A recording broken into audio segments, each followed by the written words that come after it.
dead before I said let's fight! No! That's impossible! By the way. BT dubs is BTW. I'm gonna bust you up! Help, I'm not coming down. Where am I? Help! Milk!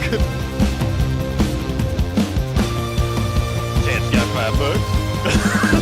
The champ got 5 on it. Back where it came from. Go back where it came. Ah, here we go. Oh, fuck. Oh, God.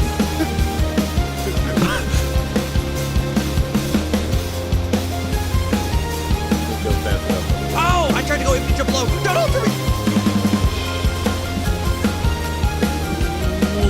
Wow! One live, you coward! Oh no, I should have done that.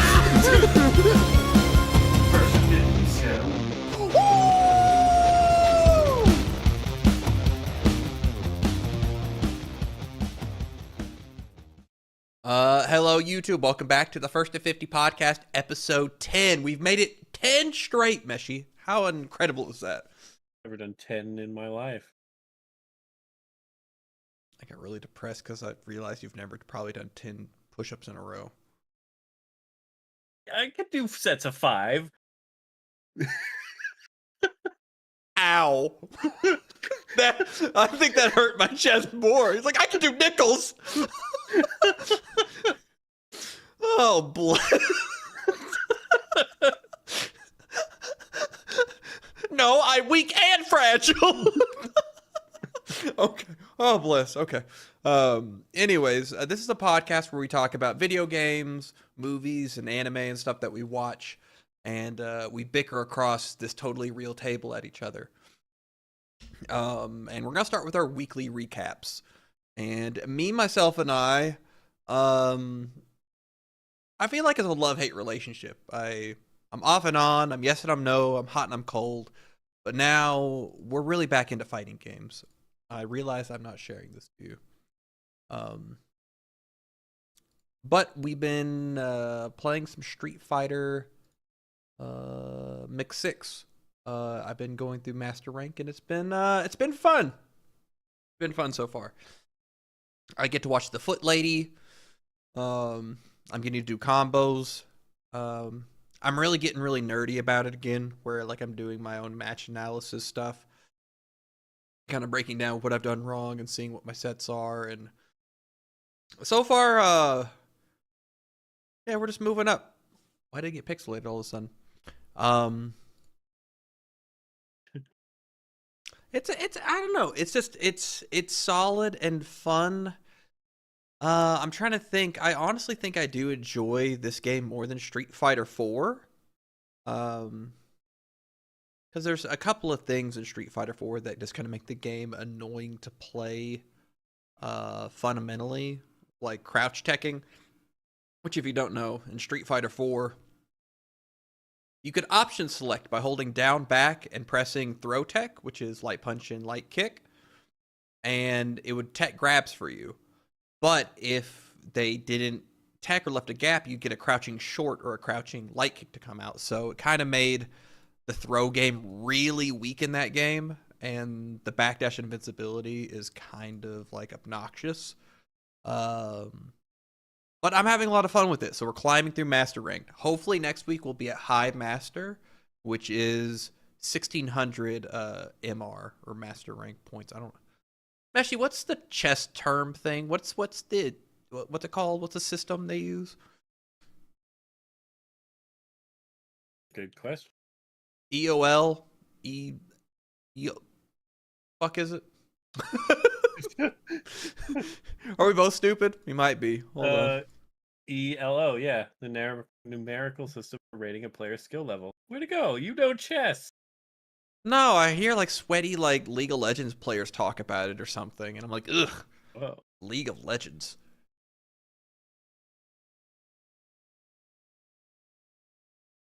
So you excited for a 2xKO, Meshi? 2xKO. What on earth is that? Please tell me more about it. Oh, right. God, the name is so. I couldn't remember what the game was. Yes, I am because my dummy mommy is in it. I thought you were doing a bit, but you're just dense. Yeah. Okay, well, I'll be happy to play duos with you and yell at you for screwing up a mix-up that I'm gonna invent off a tag, and it's gonna be your time to shine, and then you're gonna flub it, and it's gonna be great. What else did I do? I've been playing also. Guilty Gear Strive came out with a ranked mode outside of the tower, which is just queue up, and you have a bar to fill up with points that you get, and you just queue in, you fight people, and you climb up. It's almost like it should have been here all along. From what I heard, they pretty much have just copied Street Fighter's ranking system, which I think is smart. I didn't play all that much because fundamentally I have some problems with. I dropped this game after when Happy Chaos came out, and I said this game is no longer for me. I understand now. When did he drop? Was he like in the first wave of DLC? Yeah, he was. Yeah, he was like way in the early. Yeah, so I gotta catch up. I just bought Lucy today. I'm gonna learn her. She's got some cool stuff where she has like I'm sure it's gonna pop up in this trailer, but she like freezes time and she can pick debuffs for you. And there's one of them that like this mode where you have Contagion, which you can pick, and that does damage over time, and you can stack them. So you could spend it all on Contagion and then keep a really long combo route going, and you'll get more dot damage or damage over time the longer the combo goes. There's a couple other things like where there's a forced counter hit that you can actually freeze frame, like say like she launched Venom here, right? She could pick one of these. I forget which one it is, but it guarantees like a mortal counter hit state on any move that connects. So she could just hit you and cause the big counter hit mid combo and continue the combo going. So it's kind of cool. So you do get to pick. Yeah. So I don't know. I'll put some time in to see if I can kind of learn her. And also, my worst fears came true. They put the song in the game, Meshi. Oh no! Is it like just her theme and it plays every time? Yeah. I'm trying to be angry at Strive. I'm not trying to get emotional and cry. Coffin. It's my thing. Get away. Oh man. It's after watching Royan play Silent Hill 2, I'm starting to question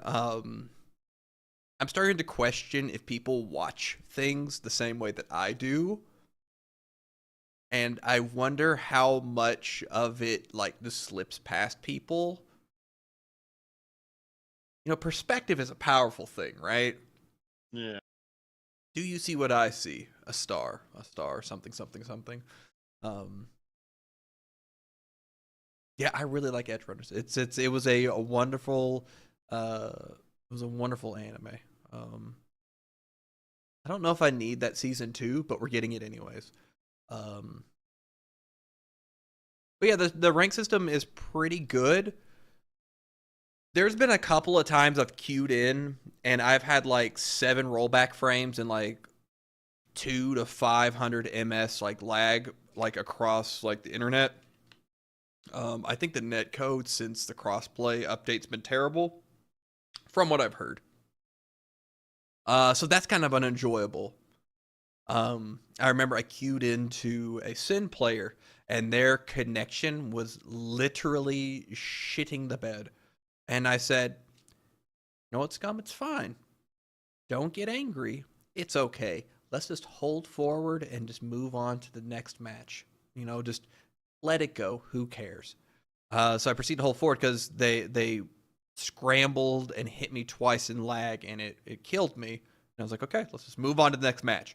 They proceed to teabag and stand in place as I walk forward, trying to get them to end this horrible match. I just wonder, what does it take for certain people to like just like, oh, I'm gonna spend my time doing this. You You kind of know? have that. It's a something you just kind of have you're just angry at life and you need someone to teabag and you got nothing better for you. They're just And this, assholes, go. and then you know how I know I'm growing as a person, Meshi, How is that? because I was like, oh, rather than being like, oh, this asshole, I was like, oh, but if I press a button, you're gonna get really scared and you're gonna panic. So I did it. They said, whoa, started mashing, and it ended the round because they freaked out. They're like, oh god, he's fighting back. And I had a good laugh the at it. connection got fixed. So yeah, I'm like in Platinum 3 or something. I didn't really play all that much of it. I did. But I'm in the correct range, I feel, so I did a good job of placing me because I'm coming across people who are my level that I think I got to like 600 something, and I like have a celestial badge, and I've been coming across players around that level range and having similar badges. I'm like, oh, okay, so I'm kind of where I should be in terms of like the skill gap from the old system, like when you were like trying to fight people in Celestial and like getting from floor 10 up there, it was just like you either played the game or you just didn't. And I always felt bad like beating up people on floor 10 because I'm like, this guy sucks. It's just like I'm the meme with the guy with the stick. I'm like, come on, do something. Meanwhile, that guy's like, "Oh my god, I finally made it up these stairs. It took forever." And then there's God with his stick, like, "Get the fuck back there." Get back down there, you. Tara babble these nuts. I just wanted the chance. It took so long. But with so I've been kind of debating, like, oh, do I go ahead and learn what Strive is truly like now at season 4 now? Or do I wait for Jam to come out? And I'm like, well, let me just go ahead and like hop in and just kind of get acclimated to 6P counter hit all over again, just so I can like be like numb to it by the time my character finally drops. That's my thought process anyways, and I think it might be fun to actually like learn Lucy, because outside of Milia, because Milia's always been like a placeholder character for me, I haven't really found someone that I really like all that much, so who knows. We'll update next week. Other than that, I've been playing MMO stuff. We're still playing the First Descendant. It's been enjoyable. I officially got all my hover bikes for the time trial stuff. I just need to farm more so I can upgrade or get the final level on the fast bike, and then I can do the time trial stuff. It's just been fun, and I think Ultimate Luna is coming out next week, so I'll probably be streaming and farming her and see what she's all about. Which one is Yeah, Luma? Luna.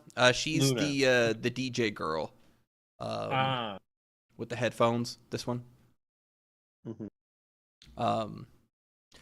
Yeah. I didn't climb any. I did the boss fight a couple of times, but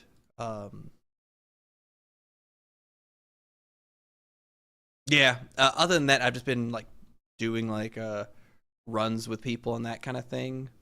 Oh, shouts to Jay Thunder for releasing the Ultimate Luna trailer. They're finally getting back to doing these like short snippets for like Ultimate characters coming out, and it's I think it's nice for reasons.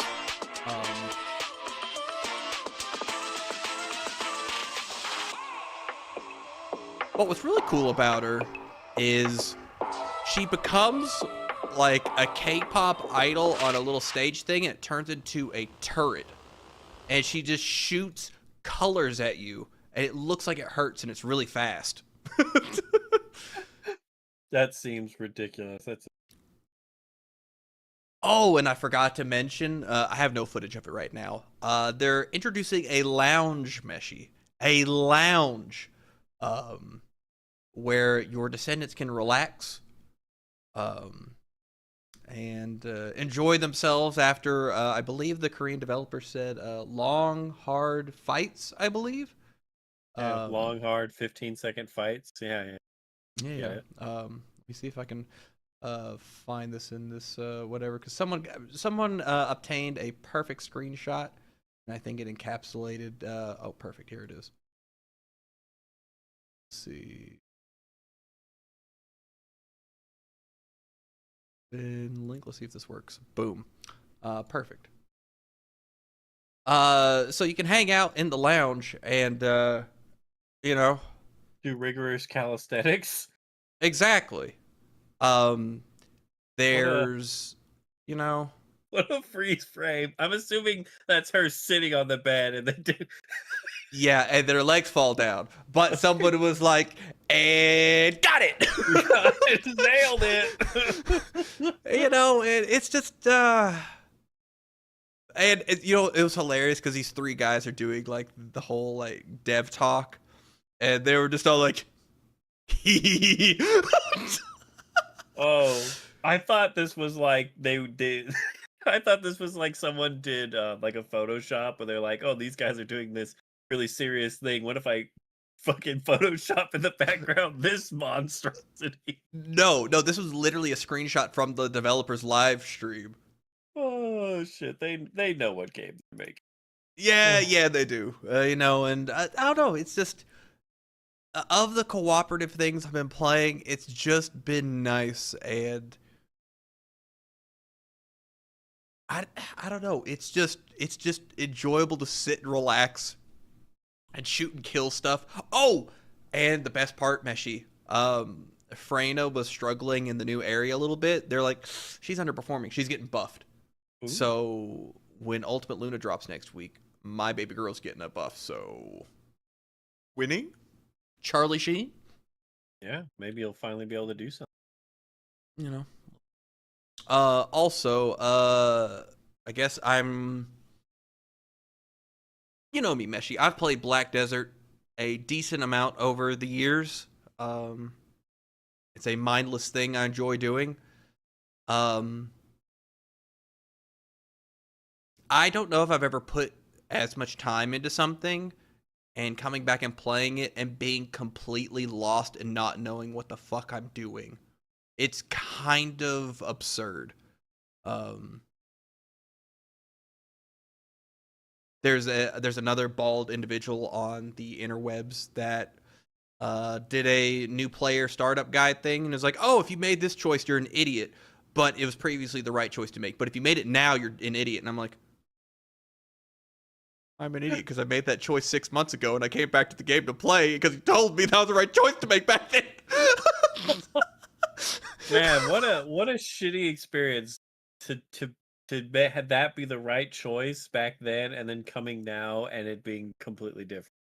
Yeah, Where you're like, well, so I'm the reason fuck is right. myself.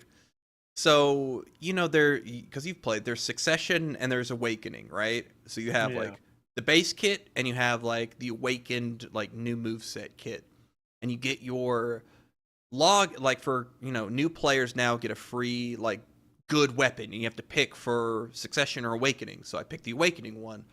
Well, since then they've also allowed for another powerful weapon to be obtained by new players.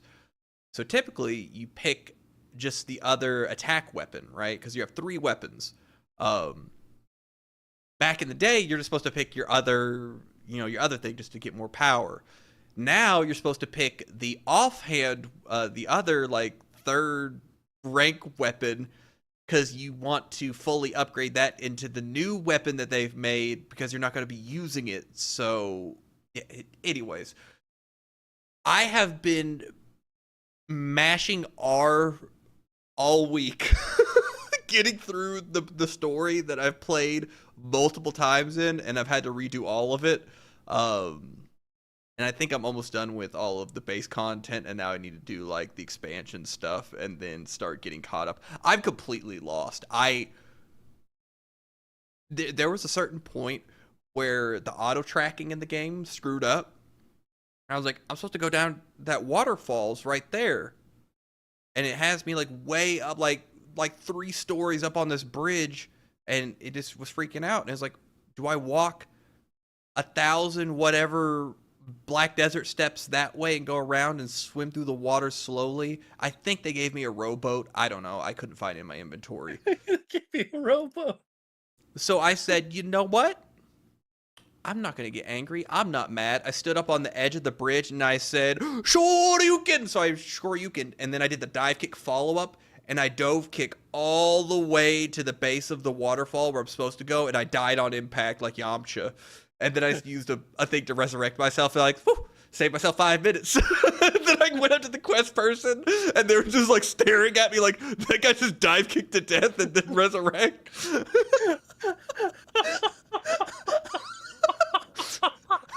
I mean, that's amazing. Holy shit. You know, it was, you know, it was just a nice experience to have to myself, of a little like canon moment of like, oh, huh. So yeah, I think I'm gonna be playing First Descendant and Black Desert. I might start trying to stick into categories and like stay regular there to try to like mingle about. And then I do think I'm getting competitive again. I want to play fighting games again. So I'm gonna be learning Strive, some Street Fighter 6. I need to get back to City of the Wolves. I really do. But I might wait for Chun-Li. Once Chun-Li drops, I might like hop back over to Fatal Fury and really go ham. But that's pretty much been all of my week besides the movies I watched. So I'll stop sucking the air out of the room. And I'll let my wonderful co-host, who's missing today, but Meshi's here, you can tell me all about what you did this week, Meshi. Oh god, what a low gut blow. So I Battlefield 2042 had a update You would have a little while ago. God damn it. Mr. 5 push-ups. I said sets of 5. It's different. It's different. I could do more. There's just breaks in between. 6. I'm sorry. Okay, We'll so right anyway, now. Get my legs up on the couch. Fine. Legs up on the couch. So 2042 had an update after the beta. After the beta, yeah. So now they're doing like a road to Battlefield 6 kind of thing. So they released some couple, I think like 2 weapons, and they redid Iwo Jima from Battlefield 2, and did like a modern spin on it. And, so I was like, oh, been a minute since I played 42. I didn't play it that much when it was out, but I felt like shooting pointing a laser pistol at somebody and pew pewing. Here, keep it PG, Meshi. As these people get murdered in a storage container, like fish in a barrel. This is horrific. No, they kind of fell. They just slipped. Oh, that guy just got stabbed in the neck. I'm sorry. God, this is violent. This is Mortal Kombat. So I played that. It's very, oh man, 6 and 2042's like gunplay. I can't describe why it feels vastly different, but when you're playing it, you're like, huh?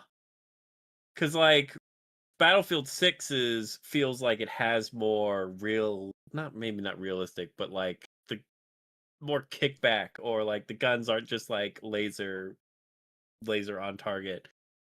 But 42's is like I don't need to adjust my recoil. We don't talk no more. So I just decided just decided to have some fun. Um, you'll be happy to know that the sledgehammer in Battlefield 6 can be used as a melee weapon. Um, Let's go. Let's it's for go. it's for the support class. So you you just be sprinting around whacking people with a sledgehammer. Oh, return of old Salami Johnson. So it's I'm back to my roots, boy. And I just love the idea. I'm sorry, this is almost comical to me. This little ATV being driven off a roof, and the shot they have of it like hitting the bottom of this helicopter is actually kind of hilarious.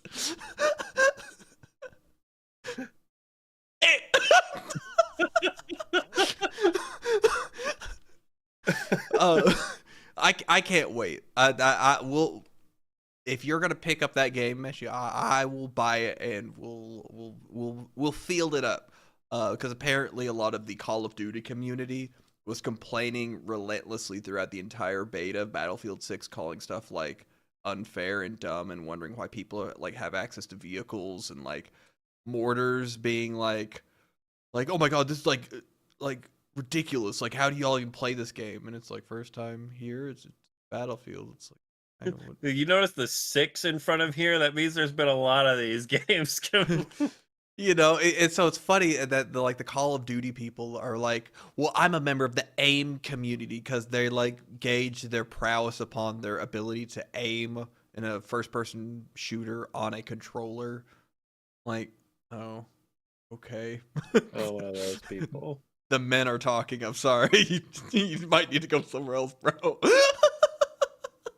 No, you understand. I'm holding the joystick to like combat the recoil, so actually I shoot in a straight line. Like, shut up. Like, anyways, I just found it humorous that this is all getting like drummed up and people like sucked into the sky. Meshi, what is Battlefield?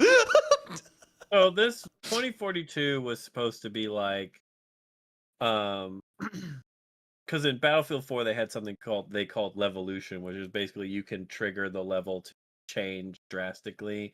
Like it would Mhm. flood or a skyscraper would collapse and like change the. So they were kind of trying to do something here with weather. So Mhm. you would periodically like have giant. They looked really Tornadoes. cool, giant tornadoes that would come down and they would start sucking up people and planes and tanks and just tossing them everywhere, and they were really easy to avoid, but the effect was really cool. Yeah, but it looked really cool. Yeah. So I don't know. That seems fun. When is 6 coming out? Do we have a date? October, late October, I think. First, Ooh, late October. My schedule's kind of booked. fucking, you don't have a schedule. And there's a lot of self-loathing and rolling in bed. I'm booked. I'm booked. um. Oh, and shout outs to Yatra, saying hello to YouTube. Yatra won a competitive peak tournament, actually. They have a Peak has a competitive scene. Now, I think her friend was putting on a tournament of like a race or something, and clearly I was just holding Yatra back the entire time as Yatra ascended to the top of the summit to beat literally everybody. Um, Hate or stay mad. You hate us because you ain't us. You know. Oh, congratulations, Yatra! Did not know you were so good at Peak. No, it's peak. I think that wraps it up for everything that we played this week. Yeah, we'll check back in. I know I'm pretty much just stuck playing Pretty Ladies, but I'll be back with a BDO update also, and be another video game. I don't know. Royan's taking really long to finish Silent Hill 2. It's Oh, can I ask a Silent Hill 2 question? mm-hmm. Yeah. So you know how you're always talking about how it's like all all based on what James is experiencing, what Mm-hmm. he kind of goes stuff like that. When in that game are you supposed to start realizing that the stuff that's happening like tied to James? Is like relative to him. Yeah, yeah, yeah. like an instant thing? Is it like I'm just trying to think of like when you see the nurse. I mean, obviously it's kind of late into the game, but like when you see the nurse, you're like, oh yeah, this is another blah blah blah thing. Like, I genuinely, I don't think you're supposed to, not till a specific scene happens. Um, with spoilers with Maria. Um, and I'm waiting for that moment to finally have the conversation with Roy, because all of it's supposed to be very subtle. Like, you could be going through the entire game and realizing that the designs of these enemies aren't actually like relative to him, if that makes sense. okay, I got it. It's from a conceptual standpoint, they were like, okay, this is the monster we're gonna make, and only he sees this. You don't know that. And in retrospect, once you get to the end of the game, seeing all of it, it's horrifying that this is how a lot of his stuff manifests. And it's just kind of unnerving to look at because it's creepy looking. Um, yeah. It. I'll be honest with you, Meshi. I'll be honest with you. It takes a special type of person to to make the connections. Me and Royan were staring at a painting, and I was like, okay, Royan, I'm going to read you the story, and you're going to listen to it. And I emphasized 2 statements in the entire story like 5 times, made sure he knew and heard what I said. And then I'm like, oh, stare at that picture of Pyramid Head. Tell me what you think about his design. Like, what about him specifically and the giant thing on his head do you see?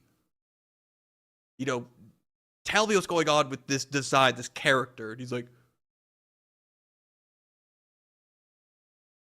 he's big. like, yeah, he's big, Brian. Give me a little bit more. He's red. Yeah, I told you about that. Oh god. Maybe talk about his fucking head. Sorry. you know, it's like, I was like, Royan, Sweetie Pumpkin, he can't see. He is blind. He has a giant metal contraption on his fucking head. So it really has me questioning, like, do people even like experience things the same way that I do? Like, what's wrong with everyone? I don't know. That one's kind of like that one should have been a given. And Well, because the tee up moment, because I don't know how much of it you saw, was like, I was like, okay, very beginning of the game, everybody gets real confused. They're like, what's going on with the save screen? Why is it just like a red tinted image? And James' face is like looking, and it's like, it makes no sense. I'm like, no, it makes perfect sense. Because let me pull up the image actually. Just so I have some, since I'm going on a rant now. To save screen. I'm here to enable your rant. So Yeah, you know. Reddit. I hate Reddit. Anyways, so people get confused. They're like, the save screen makes no sense to me. Why is it this image of James staring blankly and it's red? This game makes no sense. Right? You with me? yeah. I'm like, okay. Here I am to help you, and oh my god. Experience this. So you come to a story, and then you hear a whole story, like you read a story about this murderer guy, and he's like, he's coming to punish me, the Red Devil, blah blah blah blah blah. And I go, oh, okay. The first time you see Pyramid Head, he has a red light cast on him, and you come literally face to face with him. Like, the imagery and everything is just like so blatantly like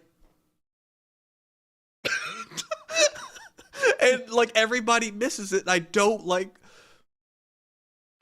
how do you not get it? Like, because that's the moment. That's like when you start to pick up on, like, wait a second, hold on, this whole game started with the reflection.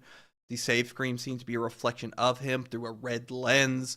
I'm face to face with this giant monster carrying this uncomfortable massive burden on him and I'm face to face with them. Oh my god, it's me, like, kind of thing. But I don't know.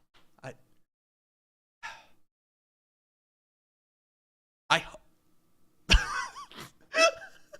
yeah, so I've been dropping these hints and really trying to like push these things forward to him to be like, okay, this is how it's gonna go. It's gotta go. Like, do you remember this?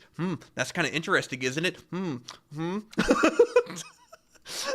I think he's too worried about like dying or something, or he's trying to talk to chat. I'm like, oh my god, he's just gonna miss it. And I'm like, okay, this kind of thing's interesting, you know. And he's like, yeah, we're like in the nightmare world now. And I'm like,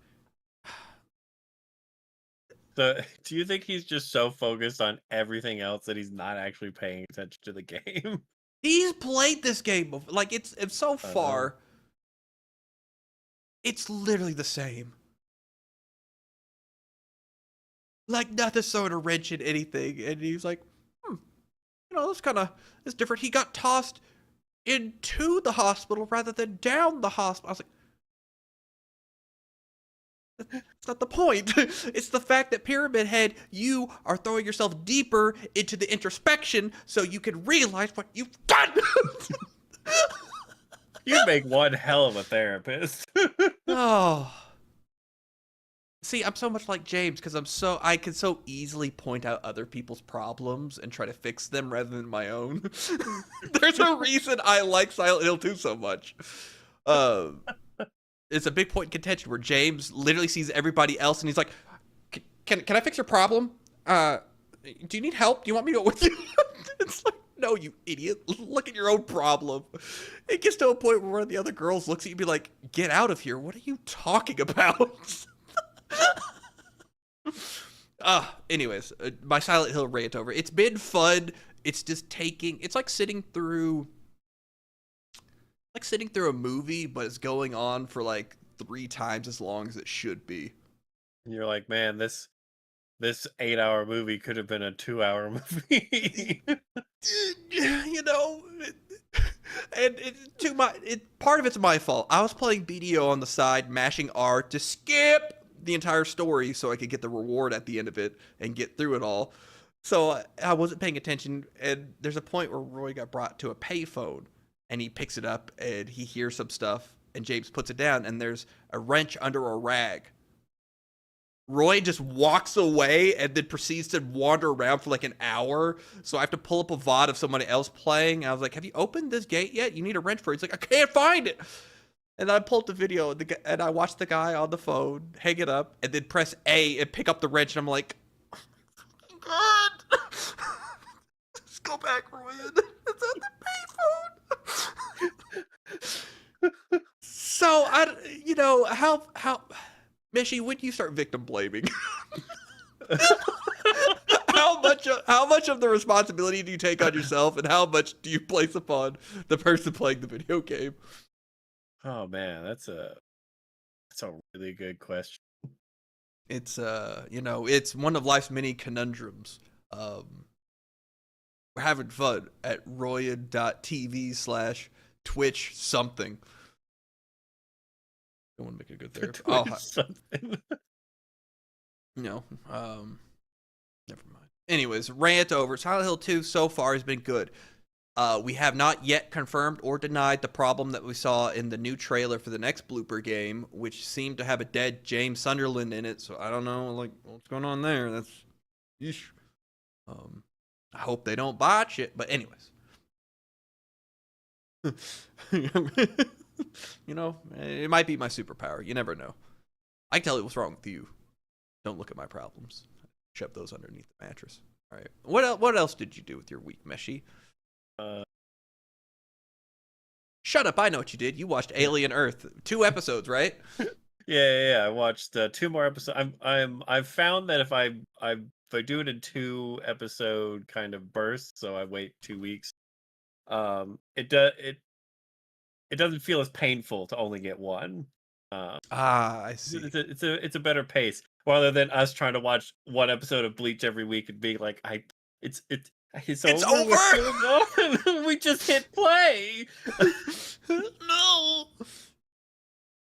Um, so it's kind of gone in the direction I didn't think it would. Well, it's not going in the direction I thought it was going. Hmm. In which I thought, because last time, her brother gets carried off by the alien, and that's where it kind Yeah. of ends. Mhm. And and this episode, she basically catches up to him, and weirdly, and I don't like the guy is basically painted to the wall with alien goop, like alien goo goop. Yeah, yeah. And he's screaming at her that it's a trap, and Mhm.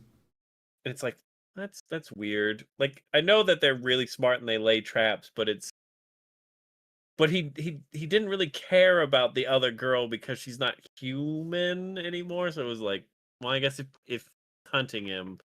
But anyway, so they have like a big fight with the alien. The guy, oh man, the guy gets stabbed in like the chest by the like alien tail, and then it like whips him around, and he does like a 360 spin through the air. Just he eats it real hard. You're like, oh, that was 2 spoons worth. Yeah. Um, and so she fucking I don't even know what it is. Oh, you just kind of caught a clip of it. She basically like hooks the tiny mouth with like this big ass like crowbar hook thing, and just starts dragging the alien around, and they're trying to like shove it into like a metal closet. Oh, there was. Oh shit. Um, Hmm. and it's all screaming at her as it's being drug around by a tiny little mouth. It's Let go. stuck. Um, Ralphie, I'm stuck. oh shit, that's a reference. God damn. You know, Christmas story. Um, If you know, you know. and so they go to like, and it looks like they're gonna succeed, and then it just fucking like pulls her inside the room with her, and then the door closes, and the brother's all panicking with a hole in his chest, and he's trying to get the door open. There's a bunch of like slamming or whatever, and then the door finally opens, and it turns out she's killed it. She cut off its fucking head with a sword that she had. And she basically gets severely damaged from the fight. I was like, Mhm. oh, I did not expect them to kill this alien. I thought he was going to be like the whole thing was going to be like chasing the alien and like all of that. But it Mhm. um basically they go back to the main bad guy's island, Mhm. which is like the perfect place for an alien outbreak, because then you have the excuse of, well, now we don't have to deal with a big old city when all this shit happens. It'll just be this tiny island with all these people on it. Yeah, yeah. Um and so that now it's kind of gotten into like the oh, we're experimenting on all like the weird alien stuff, and now the robot people who are children, uh Mhm. With the child brains in them, yes. with the child brains in them, are now kind of going through like this. Well, basically, they saw a lot of death and whatever with the ship that they were sent to secure, and all the Uh-huh. weird aliens, and a couple of them almost died. So a lot of them are having psychological issues. Might have a hard time um, coping with all that blurred. yeah, one of Yeah. them is having like a mental breakdown and thinks she's pregnant, and almost ripped her therapist's head off. So that was kind of interesting. I'm not pregnant! Not pregnant! Pregnant. Yeah, that's crazy. Um, um, and man, like they're doing all these like weird experiments. There's this eyeball monster that's like really cool. He's like a big ass eyeball with like 6 pupils, and he's got Mhm. little tendril. He's like a squid thing, and what he does, he's about the size of your hand. And what he does is he latches on to the face of creatures and then just rips their fucking eyeball out, and then enters into their skull and becomes the eye that it ripped out, and then it controls them. It's Oh, really so neat. think. It's really gruesome. He does it to a sheep, or is it a lamb? It's one of those Is that two. it, Meshy? Yeah. That's it. Ugh, horrifying looking. Ugly little bastard. But it's like they're noting that it's like super intelligent. Like when it got into the lamb, it made it stand up on its hind legs and then just started death staring at them all. um, so it's been a very enjoyable experience. I'm kind of interested in where they're gonna go and kind of how the outbreak is gonna happen. Like there's multiple ways because everything's gonna go to shit. It's an alien movie. Yeah. Something's gonna get out. You have to have another alien. Oh, that was it. Somehow, haven't really explained why, but the main child woman called Mhm. Wendy can hear the aliens talk, but not like English talk. Thank God. She can just hear like the frequency that they speak on, Okay. but nobody else can when they tune to that frequency. So it's kind of like a Huh. weird thing. They're like, Yeah. she thinks she was chosen by the aliens to, to be able to hear. I don't think, I'm hoping, I don't know. I don't know if I'm hoping that's not what happened, or if she just kind of got a really bad blow to the head and that really fucked up her internal electronics or whatever. Mhm. But she can hear like the hissing and the grumbling and whatnot.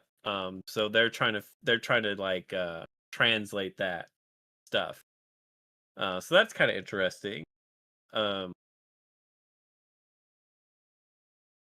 but yeah, I'm looking forward to it. I'm looking forward to the absolute shitstorm when someone gets their face hugged.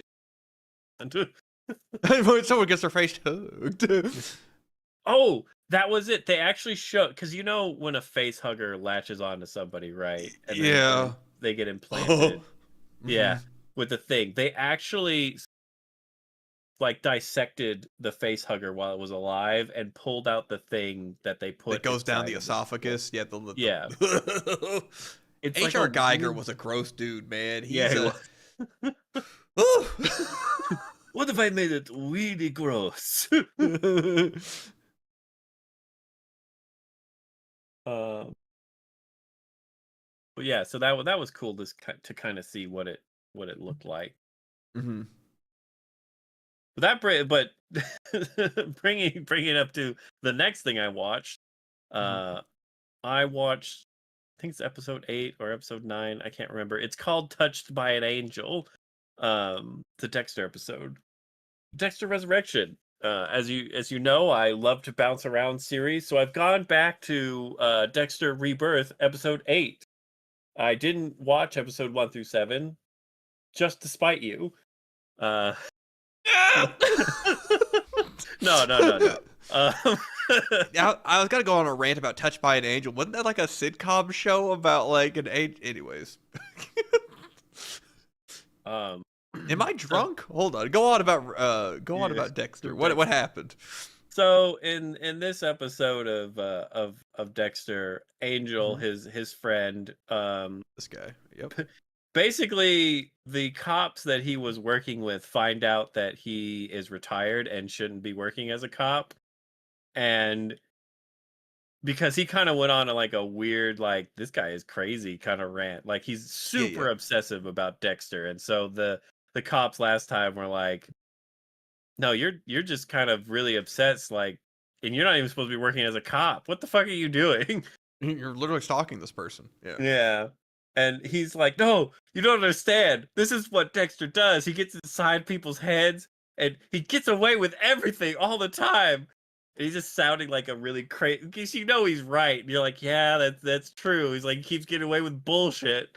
And then everybody from the outside, it's just like this crazy fucking Cuban is trying to um so he kind of gets separated, but then he sees Dexter talking to Uh huh. Peter Dinklage outside of a restaurant, and Dexter is trying to hide his identity from Peter Dinklage because he doesn't know Uh-huh. that he's not the dark passenger. Yeah. Yeah. Um, and so A lot of stuff happens. They find out Dexter has a son. They talk with him. They intimidate him. And so Dexter goes on, has a little revenge episode where he sneaks into his Peter Dinklage's security guard's car and basically scares the shit out of her by wrapping a garrote around her neck and it's Mhm. like, I will saw your fucking head off.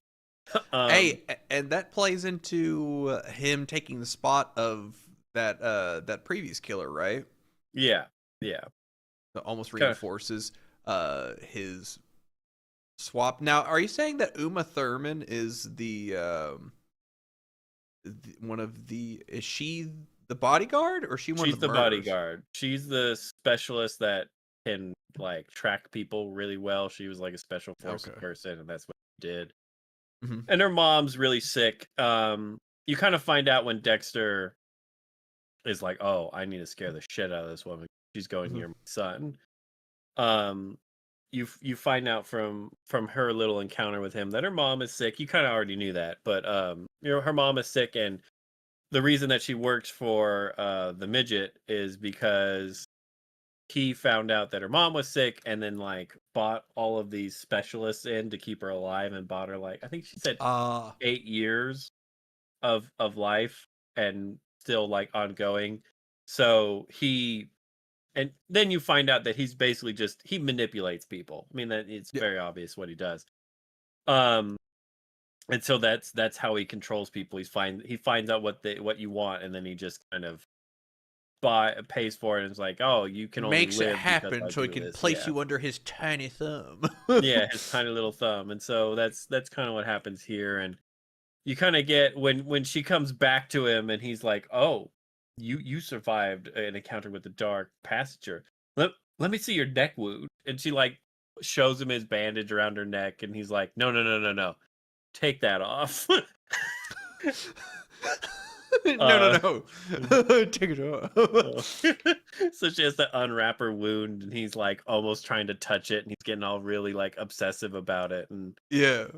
And then when she like starts to like fight back, he immediately goes, "So how's your mom doing?" It's like, "Oh, you're that kind of asshole." Yeah, you're like, so anyways, about that thing, right? So let me get up in there. In there. That's crazy. Can I can Uh, I be angry with you for a moment? yeah, yeah, yeah, yeah. Last week, I think when you talked about this show, why the fuck did you not tell me that NPH Neil Patrick Harris was in this show? I completely forgot bec- because he gets off real quick. It's Neil Patrick Harris. Yo, this cast is like star studded. This is crazy. NPH eats it. Does he eat it Yeah. really hard? He eats it in a very Dexter fashion. Oh, I see. Um, he has to be taken out because he tells the group that he's gonna do a kill. Mhm, Because he's obsessed with that with tattoos, and he's found this woman that's finishing like a tattoo of her dog mhm. that passed away, and he's like, "Oh, I gotta have it." Uh, I need it. Oh, and that's pretty great. so he carries around like a nitrous tank in a bag, and he goes to he walks up behind them and he puts the mask on him and they breathe in and they pass out and Dexter Mhm. does that to him. He sees him with it and like he grabs him around the neck and then like shoves it in his face. Um and then he takes him back to like a tattoo parlor and then does his little speech Yeah, in his his little. bead. Oh, I see. And he's like, "Hey man, can you do me a solid and at least knock me out first?" And he hits over at the nitrous tank. And Dexter's like, "Nah," and he stabs him through the heart. He's like, Nah. "Ah!" um, but to finish up the episode, Angel does die in this episode. How Uh, does Angel eat it? Tell me. so he goes to Peter Dinklage. He goes to Peter Dinklage's house, which is this big upscale New York house, and he rings the doorbell, and then the security guard comes in, who looks like he's supposed to be really professional suit. He's like, "Fuck off, buddy." He's like, "No, I gotta talk to your boss. He's in danger." He's like, "Fuck off, buddy." And so Angel Batista like starts wrestling with him, And like 3 other guards come in and start wrestling with Angel Batista, and he starts beating the shit out of all 3 of them. And I'm like, this is a Uh-huh. little absurd. And then the security lady comes in and she does like this spin move where she grabs his arm and like spins around and then grabs him by the neck. Um and and then he meets Peter Dinklage and he tells Peter Dinklage all the truth about Dexter. And so Peter Dinklage is just like, turbo erection at the sound of this because he doesn't have the Dark Passenger in his pocket. He has the Bay Harbor Butcher, Bay Harbor and Butcher, yeah. and he's like, oh my god. Um, so he brings Dexter to his vault because Dexter thinks, oh, I have a private meeting. I'm gonna kill him here. Um, and it turns out that no, he in this vault is Angel hooked up or tied to this table. And Peter's like, "Oh my God, you're the Bay Harbor Butcher. I am such a fan." No, and it does Yeah. like this huge, big old thing. He's like, "I have a list of like every serial killer across the globe."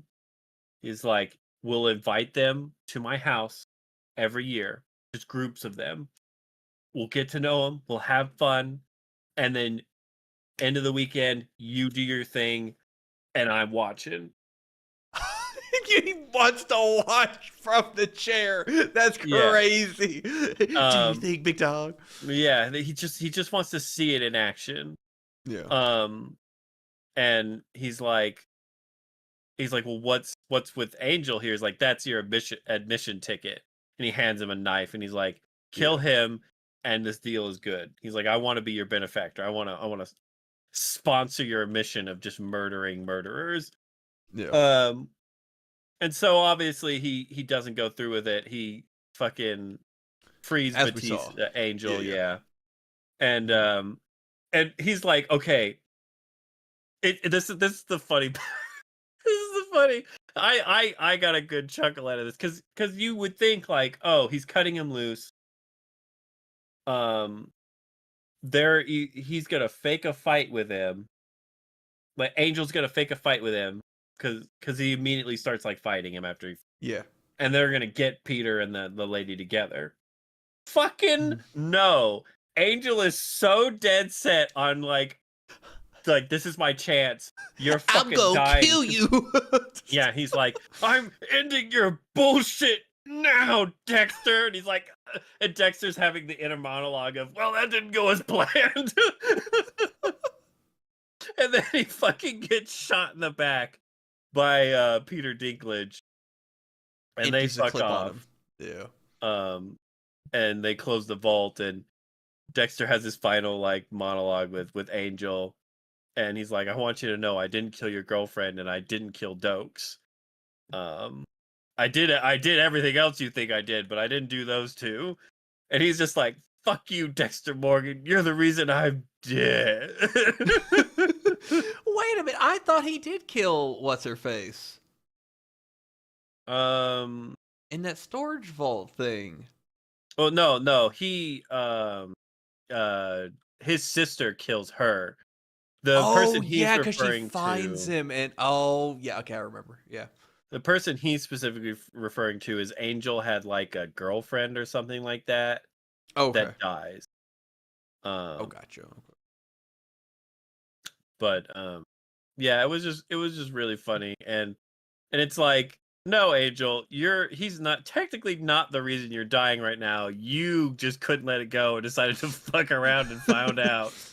Oh, and Peter But yeah, Dinklage, pretty good shot. enjoyable. I can't wait to see how he gets out of the vault, and I can't wait to see Peter Dinklage pinned to a wall with a tiny knife. I suspect Hmm? that like Dexter is going to be like, okay, I would normally kill you this way, but you're such a big fan of mine, and I think this would just like get you off to it that he's gonna kill him in a really unorthodox way that's not fulfilling uh in any way. Like that's how I think it's gonna go. Because normally it's like, oh, plastic wrap, table, stab to the heart, monologue. I think he's probably just gonna like throw him in a garbage compactor or some shit, like something really dumb that he wouldn't normally do. He's like, this is what it's like. And I just want you to know, there is a show called Touched by an Angel. It has 9 seasons, 214 episodes.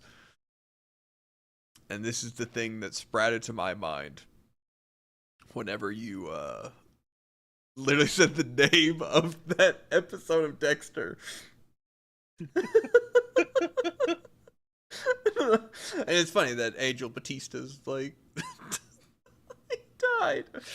I don't know what the show is about. I think it's an angel. All I know is that guy's in it. Anyways. I think we watched something else, Meshi. Independently of each other. But also simultaneously of each other. So I got in the mood. I don't know what it was. What did I watch?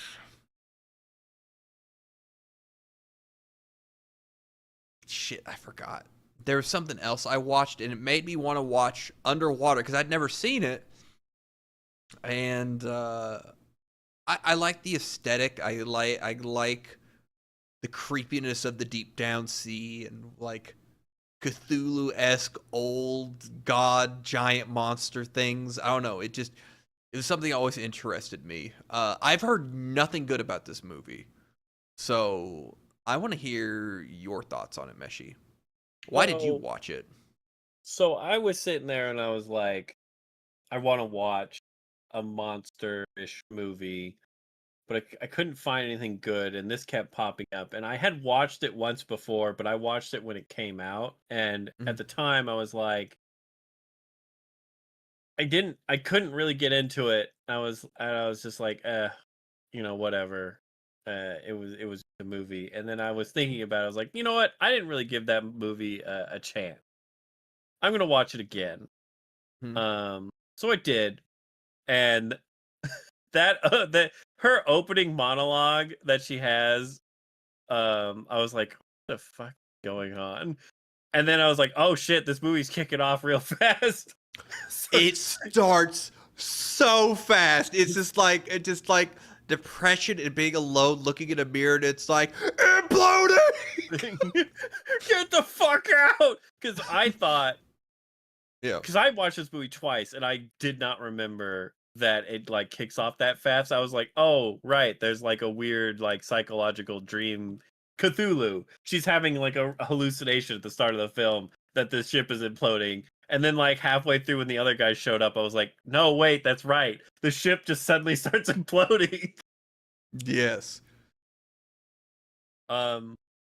I liked aspects of this film. Okay. I liked the setting. I liked the just like the feeling of hopelessness, like you're trapped under fucking water and like everything is black and there's weird shit out there that knows where you are at all times and they can see you but you can't see it, and it's just like the setting is good. Some of the kills are great, like the guy that fucking gets imploded inside of the when they first dive and his mask starts cracking and you're like, oh no, and just immediately that was sick. Oh, that one and the comic relief guy who literally gets yanked out of his suit, or part of him does.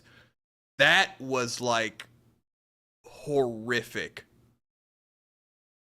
Because I don't know if you caught all of what happened to him, because it's really fast.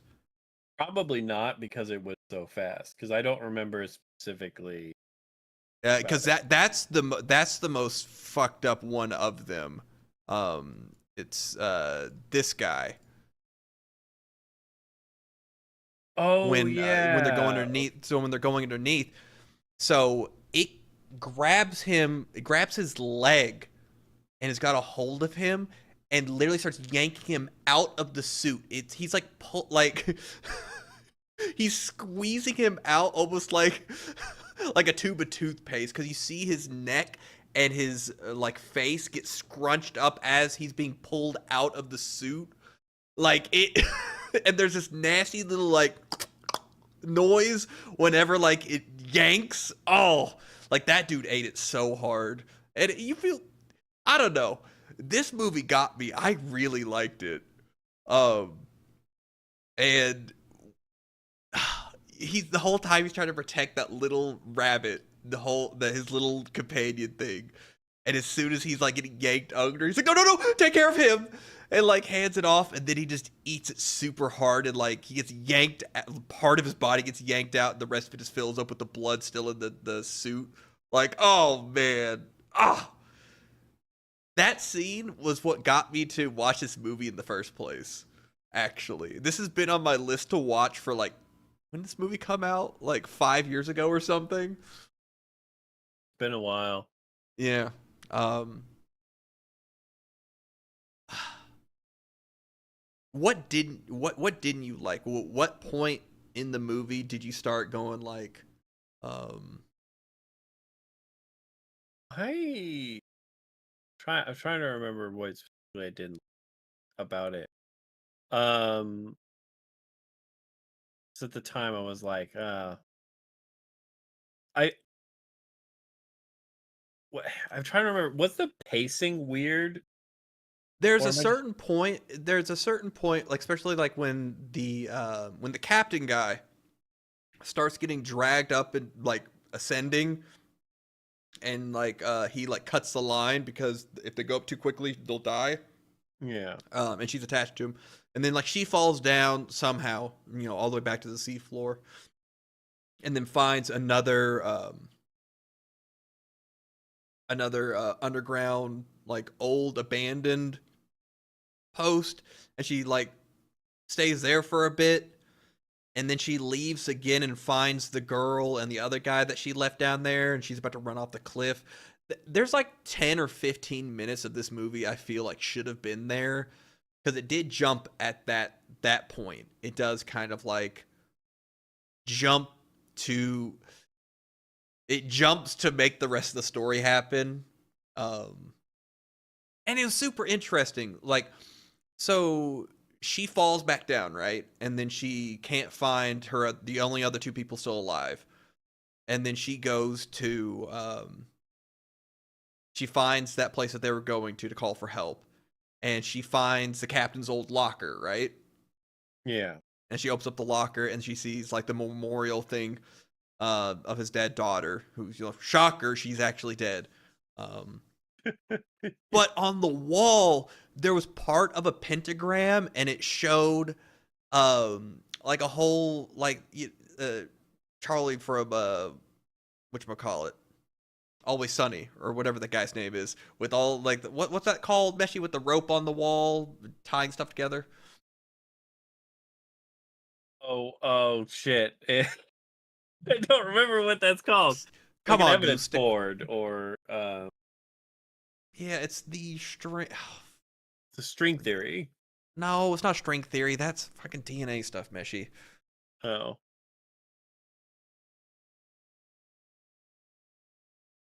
Uh,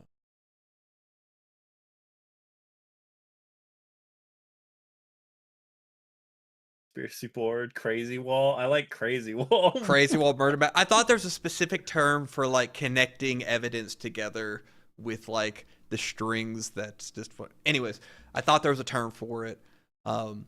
Anyways, in the locker, like you see part of a pentagram on the wall, and I was like, wait a minute, like was this guy like actively like working down at the bottom of the ocean, maybe trying to actually like summon an old god so that way he could talk to his dead daughter or something crazy, and he like purposefully like dug in certain areas or convinced people down there to be drilling in certain areas specifically in order to awaken this giant nasty Cthulhu thing. It doesn't really go anywhere with that though. Yeah. My mind went immediately there. I was like, oh, really? uh, anyway, so you liked aspects of this movie. What didn't you like? Eh, did they? It didn't really bother me. It's more of like just like something I observed. Like they Mhm. get her like almost naked a lot for some reason. Oh, about like pants not fitting in the diving suits and that kind of thing. Yeah, like she like I remember when she like rescues the two people and then she's running down the hallway, but she's the only one in her underwear. And it's like, wait, what when did you have time to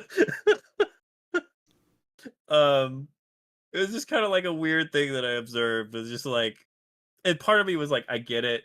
It's really cold underwater and you don't want to get hypothermia, so you're taking off your clothes. It was just something that was like, this person is taking off their clothes a lot. Like every other scene, like shirts off. Um That's hilarious, Meshi.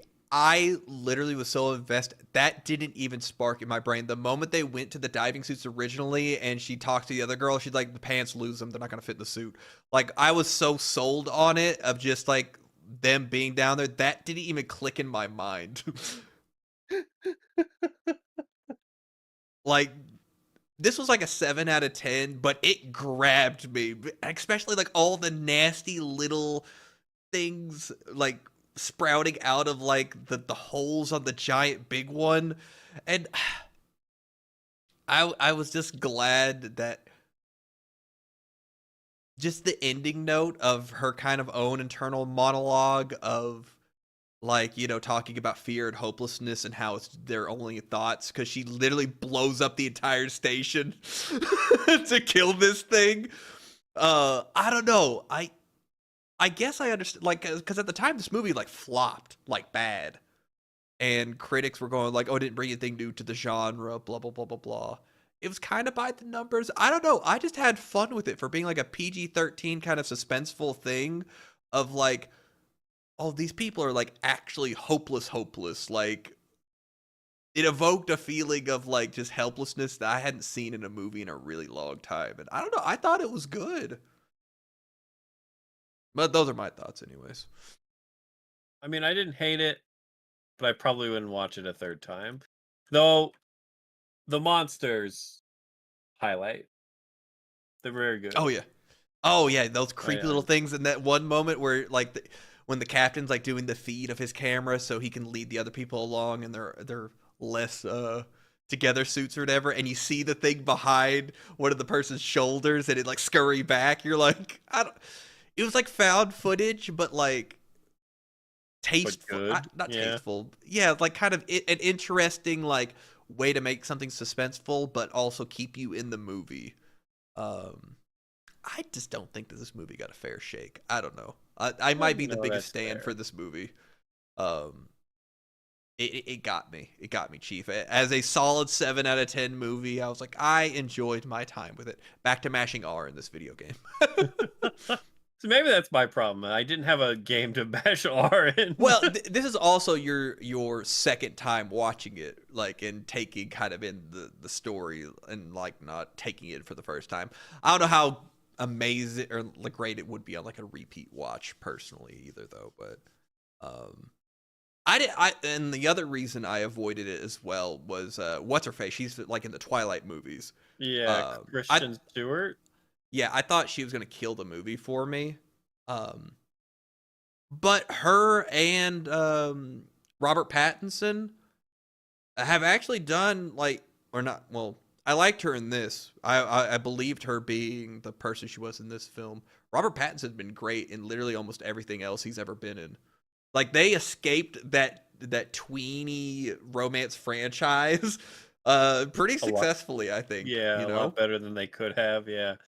Because a lot of people get stuck in those roles, like the kid who played Jacob, like he got like sorry Yeah. bro, like your career's kind of over. They're just kind of making fun of you at this point. But those two, they're like, no, I can act. um And what did he get stuck with? they put it they had another like not another teen movie or one of those things that they put him in and like just made fun of him. He hasn't really been in anything else. Like, his career died with Twilight. Damn. um but Robert Pattinson, i I respect that man so much. Do you know what he said before Batman came out, Meshi? What was that? I actually. He literally said, if you don't believe me as Batman and this movie is bad, I will literally stop acting and do porn. Oh, man, that would have been so funny. Like, all right, Patton, jigs up. And he literally put it on the table and he said, "Won't be seeing this." Because I really liked him in that Batman movie. I think they put too much in that Batman movie, but I liked what was there. Anyways, I digress. Underwater Twilight version 3.0 gets a thummies up from Scummy. Gets a mild from Meshi. Yeah. I am, on a side note, I am glad to hear that you actually like that Batman. Oh, do you think I hated it or something? No. I just like it's not because like I liked it. I had a friend that absolutely hated it, and I almost got into, well, not an actual fist fight with it, but I was like I wanted to slap him. Like, I will "Come on, theologically debate you on You- Bruce Wayne.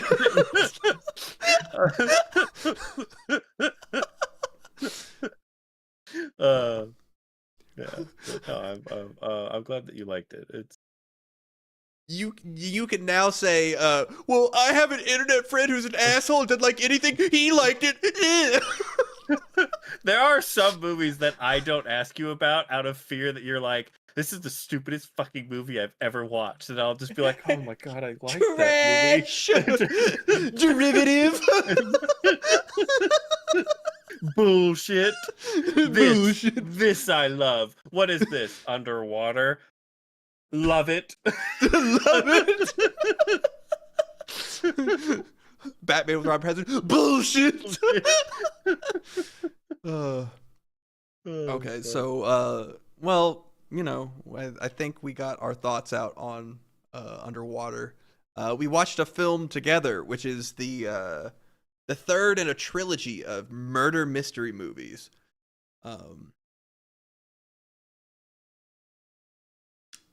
I like this film better than the second film that we previously watched on the podcast.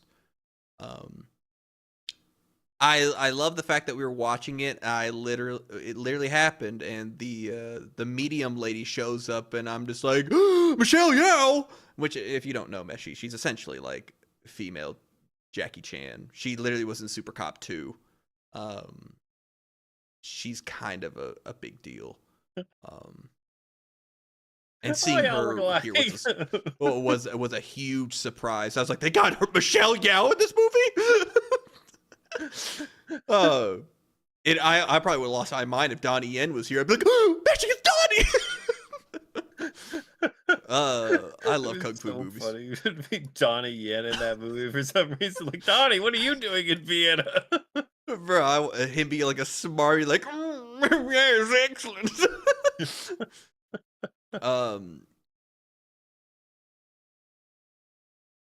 Yeah, I feel as though this movie was essentially centered around the murder of the medium, right? Yeah. Because I'm trying to remember the initial reason that they were even here in the first place. Was because the daughter accidentally got killed, so they were wanting to have like a vigil to like talk to the dead daughter. Yeah. And she invited him there to be like, look at Michelle Yeoh and how she's actually going to talk to the thing. It's totally real, and I'm going to write my new book. Okay, now I'm remembering. She needs new material for a book. They've been absolutely like failing her. Yeah, I just feel like I enjoyed like the medium and like the premise of this movie more than the previous, because the last one was just like, X is on a boat. Who killed who? This one was kind of like, well, this person might be doing something. This person might also be doing something. The other one was like, these people used to be lovers. That guy likes money. And I guess in this one I felt as though I was truly questioning, like, who did throw her off the rooftop? And, you know, she's clearly faking it because that one guy was stuffed up a chimney typing stuff out on the typewriter through a radio thing. I don't know what you think about it, Meshi. I enjoyed it after like taking in your feedback about the the who done it versus the second one. I would agree that I think this one is um probably probably better because the second one is mostly just about, yeah, you know who did it, but like how did they do it seems to be Yeah. more of what the story is. Because it's Hmm. very obvious in the second one who did it. Yeah. um but in this one, it's like there's like a cast of characters, and you're like, oh, okay, well, any one of you fucks could do it, Any and then, one of you. and you know, you kind of like, I always like it's like, oh, weird, like the weird honey thing, and you just kind of catch things. I think this one was a little bit easier to catch the play along with the story and figuring stuff. Second, Yeah. I will say I think the first movie is still probably the best. And it's kind of hard to top that one, right?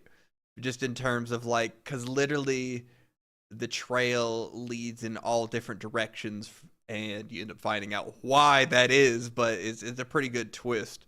Um, and at the end of the day, it's like everybody hates Johnny Depp. But no, this was an enjoyable watch. Do you think we'll ever get another follow up, Meshi? Do you think we'll get another one of these? I I wish, but I don't. So Don't think so, because these are like pretty like jam packed with some big actors. I don't know. They yeah, seem to be pretty like kind of big deals. I wonder how big they are. Like, because I never heard of it. I wonder if these are like more of a international. Europa movie. Yeah. Maybe it's like really popular friend. Oh, this is why I watched Underwater. I finally got around to watching. Let's mute that. Watching Life with Jake Gyllenhaal and Ryan Reynolds and Scorpion, Hanzo Hasashi. Have you seen this movie, Meshi? I believe so, but it's been a very long time. I'll be completely honest with you. Okay. I feel as though this was a better Alien movie than literally every Alien movie past two. Damn. Because of how it reminds me more of like Alien 1 and kind of the horror of this tiny creature and how imposing it is for its size, and how it ends up like this first guy, right? The doctor who's like studying it, and accidentally it gets put into a coma and then ends up breaking his hand next time he like tries to wake it up. Oh You yeah. know, like the tension of like this kind of like we don't know what we're dealing with and how to deal with it.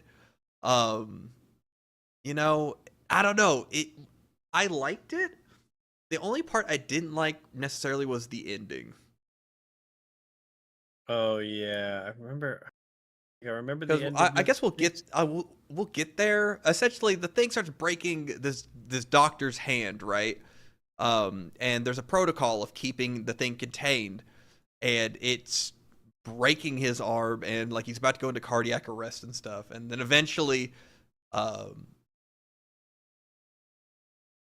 they try to distract. He distracts the alien inside the test tube thing, and Ryan Reynolds just says "fuck it" and opens the door and gets him out.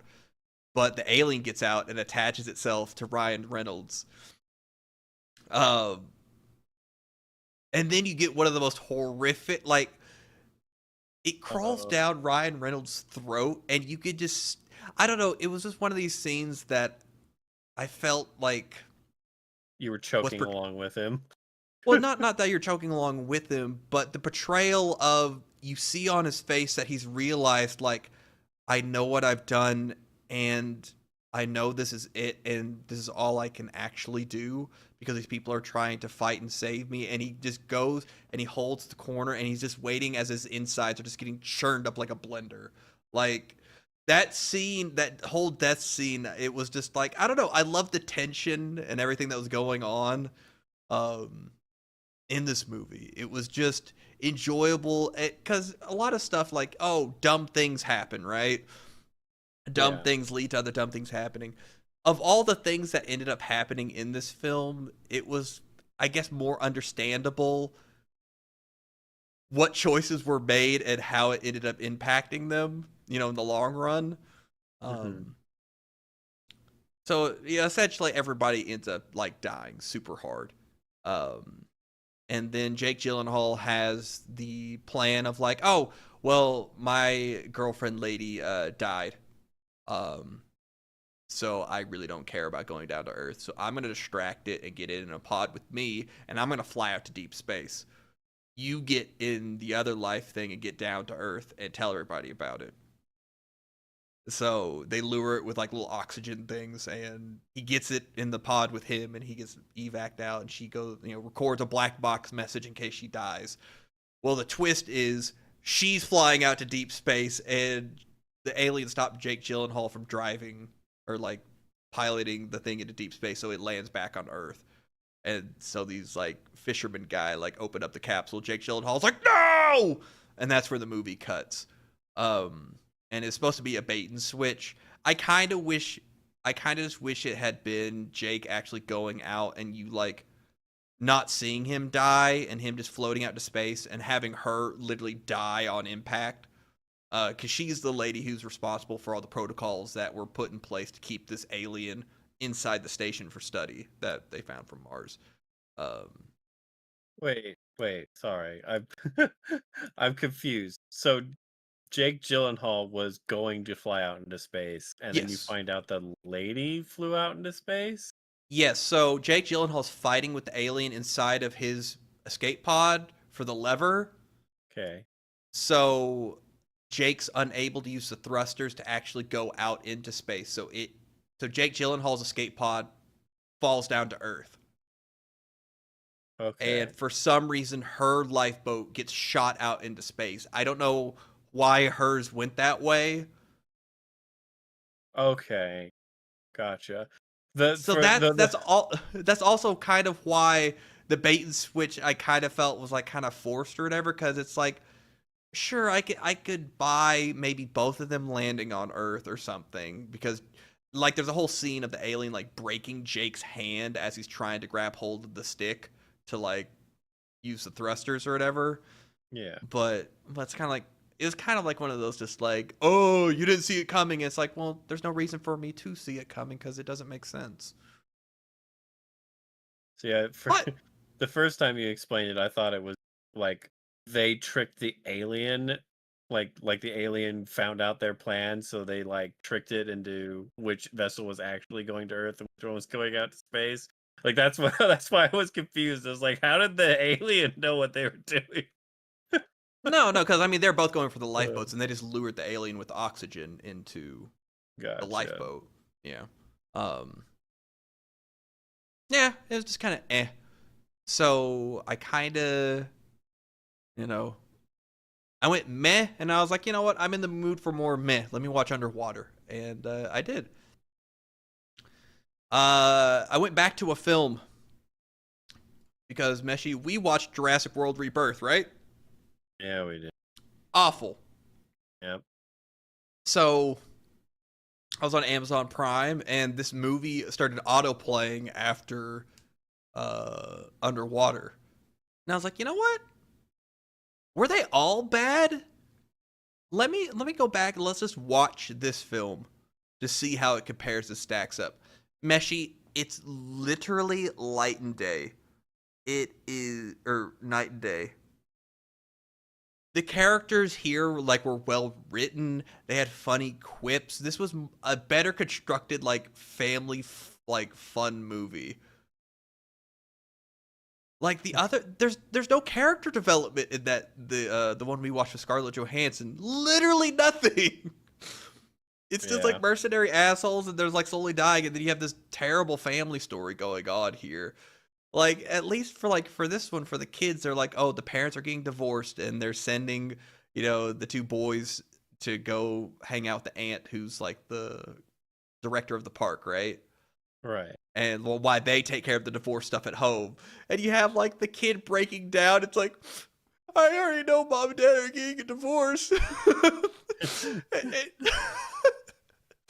um, yeah, even the bad guy in this, which is the big bug from Men in Black, the first movie, Yeah.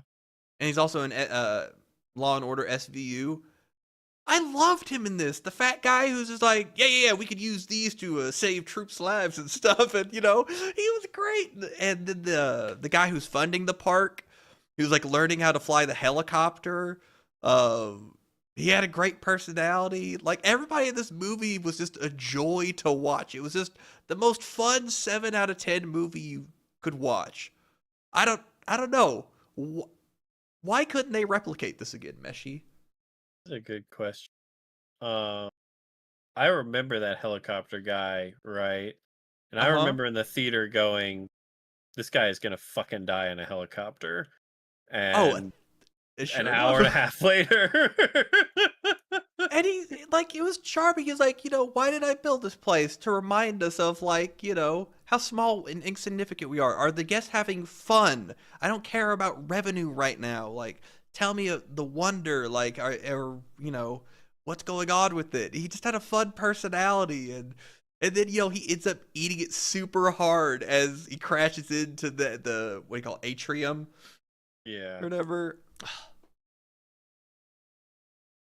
Whole tier list of stuff. I don't know. I just had a fun, and there's a scene where the two brothers are on the ride with like the giant hamster ball thing, right? yeah, And they're going into like I guess remnants of the old park. And he's like, we shouldn't be here. He's like, we're gonna go to prison, and I'm gonna have to make toilet root beer. And I was just like, come on, that's fun writing. I Ah, don't remember any line that those kids say. the Toilet the root the beer is pretty good though. Yeah, it's like we're gonna be in prison and I'm gonna make toilet root beer. It was innocent and fun and caught me off guard. And people in this movie eat it so hard. Like this fat guy on the right, Oh whenever yeah, what's the name of the Indominus Rex, and they yeah. even make fun of the name of it. They're like, have a kid try to say an actual dinosaur name. We need to make something that kids can say. Indominus, and they make fun of the name of the Indominus Rex. That thing gets loose, and this guy, the fat guy's hiding behind a vehicle, and the Indominus Rex just picks it up and throws it. The fat guy just looks at Chris Pratt's like, "Oh no!" It just gets fucking eaten from like the waist up. It's just, I like I liked this movie when I saw it. I think I liked it even more now watching it. I just had fun watching it. Hmm. Uh oh, and then everybody remembers the assistant lady who eats it super hard, right? Yeah. How could you She forget eat, about that fucking lady? she eat it's worse than I remember, Meshi. Cuz Oh she shit. first gets picked up and like dragged out, and then she's slowly getting bit by this flying dinosaur, and it's like waterboarding her.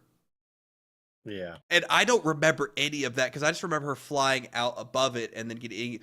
No, this thing is like actively eating her, and then or trying to, and it's like slowly suffocating her, and then it pulls her up, and then she is getting swallowed with the thing that pulled her out there in the first place. And I just remember seeing like, oh, like she's below like she's going in first. Oh my god, like for Yeah. for a PG-13 movie, they killed that lady super hard. They Um, did. And I remember watching this movie and being like, that was excessive for a character that they did not preload you to like super hate. Yeah, she was not Newman from Jurassic Park 1. Like, you didn't want her to die. That she's literally just trying to keep track of these kids who ran off, and then she just dies super hard. It makes you think that there's like some deleted scenes that make it so that that's like a justifiable like, oh yeah, that person deserved to die like that, but it's like no, they Yeah. were just like, we want her to die super hard. Yeah. I don't know. There's so many fun moments and of like, just like they finally rescued the kids, and the aunt's like, "Oh my god, we finally have." I was like, "Oh my god, please don't leave us." And she's like, "I'm never leaving you two again." He's like, "No, no, no, not you, him." And points to Chris Pratt. It's kind of like a T-ball like set off to knock off the thing. But it was just fun. It was just like a fun movie to watch. Um, yeah, that new Jurassic Park movie was worse than we thought, Meshi, in comparison. Yeah, God. With the D-Rex. Come on now. Come on now. Okay. We've been yapping. Jesus Christ, it's been an hour and a half. Okay. I'll hurry along with I went back and watched Atlantis. I haven't seen this since I was a kid. Can I interrupt you for a minute? Yeah, what's up? This movie is one of my favorite movies. I'm about to break your I heart, Meshi. Oh no. Go on with your thoughts, though. I'll let you Um, set it up. it's so I should rephrase it. Comedic wise, one of my favorite movies. Like it has a bunch of characters in it that I just like Hmm. enjoy. Hmm. Like the old prospector guy or the mole man. Oh, Um, Cookie. Yeah, Cookie and the stuff he cooks up. Yeah, yeah. Go on. yeah, that guy's played by voiced by Ernest, by the way. Don't remember his fucking name, but he's the guy that plays Ernest in all those movies. Um, and then just like the explosive guy, I love the explosive guy. Anyway, go ahead, ruin the book Oh, for keep me. going, keep going. Um, I don't know.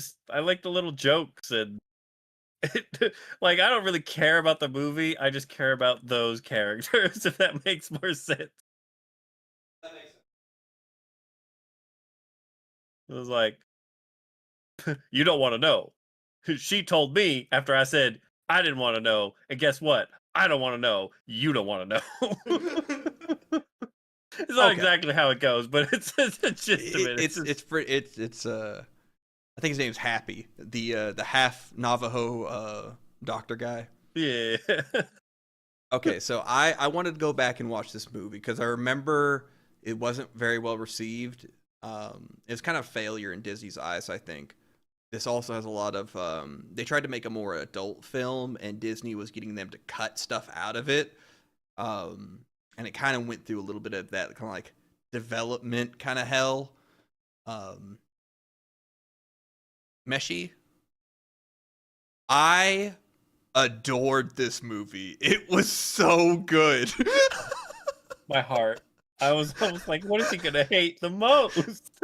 No, it's the quips and the jokes and the writing are like timeless and just fun. The like I heard people complain about characters not being developed in this movie because it's less than an hour and a half. It's like an hour 20, so it Yeah. goes pretty fast. They did a great job with the personality of everybody. Of the like you're saying, the explosive guy, his whole backstory about how his family owned a flower shop, and then next door something exploded, and he was like, it was like life was telling me to do something else. It was like Because- boom. Mind open. and Cookie, the chef or whatever, who was great. No one want to eat stuff. The old lady got me so good. Just we're all gonna die. And she's like on the phone, like they're being attacked by this giant serpent thing immediately when they set off, right? They Yeah. like, okay, so we're starting here. There's this giant like serpent mechanical thing, and it starts fucking up their submarine. And the captain's like yelling at the old lady, like, and she's on the phone with somebody else. She's like, I'm gonna have to call you back. No, I'll call you back.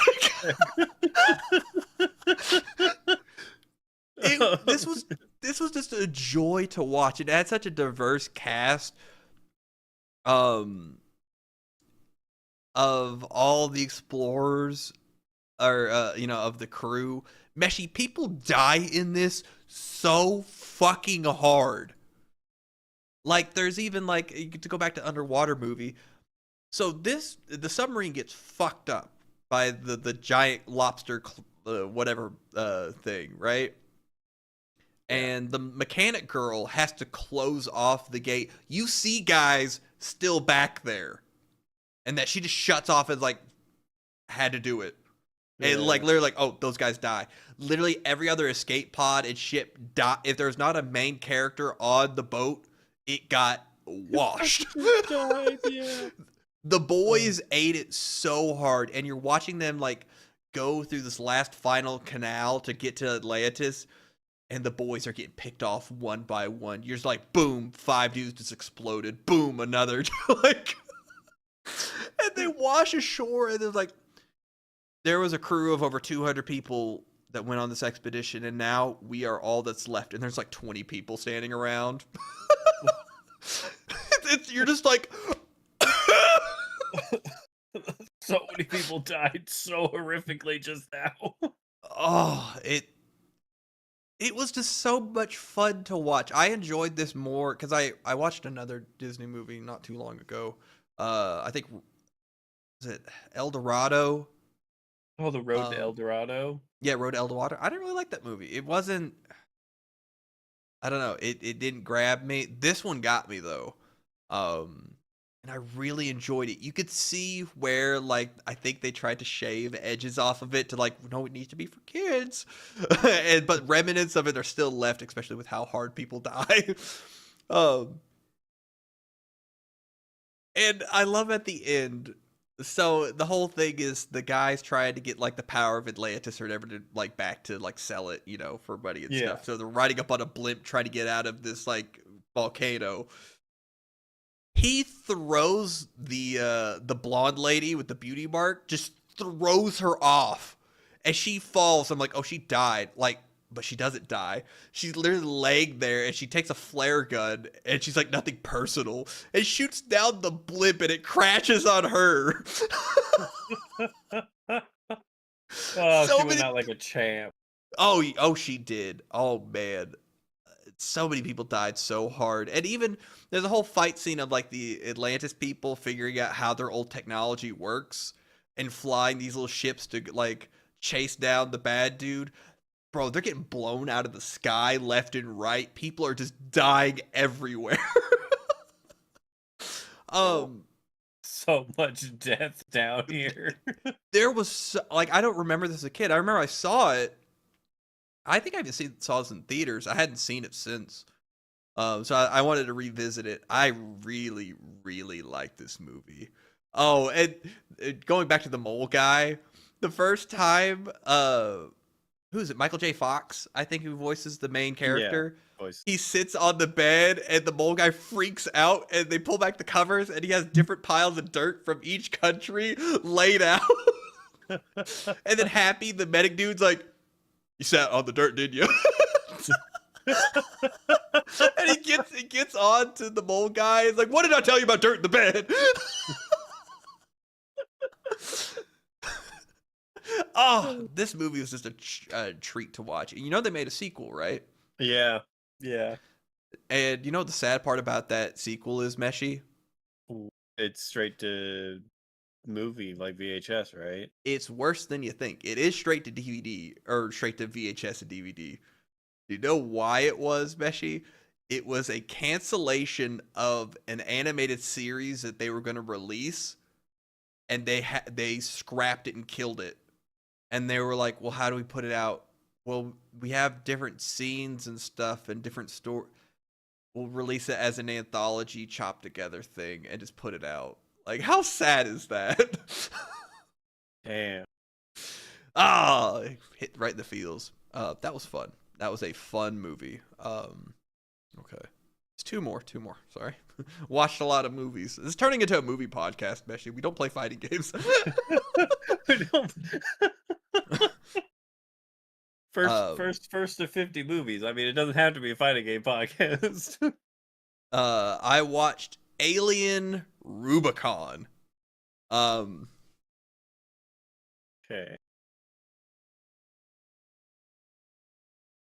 How do I put my thoughts together? New or older movie? This is brand spanking new. I'm pretty sure. This is like fucking helicopter doesn't scream brand spanking new. Jesus Yeah, Christ. 2024. Meshi, this was made on a shoestring budget. I could tell. It was so much fun. Really? Yes. So the hilarious part about it, so this giant orb thing comes down and the president is trying to figure out like what to do, like how to deal with it, right? Okay. Most of the movie takes place with these goobers in this room talking at a green screen of like the screen they're supposed to be looking at. You have like the president's assistant guy, this guy here on the right, with his tie down like the entire movie. Like no one thought in wardrobe like just pull it up a little bit. You got the Secretary of Defense back here, constantly putting on these giant glasses to read his phone. The old men feel like they're having a stroke the entire time because they're slurring all their dialogue. Okay. And then you have this bad CGI of like these helicopters just eating it super hard.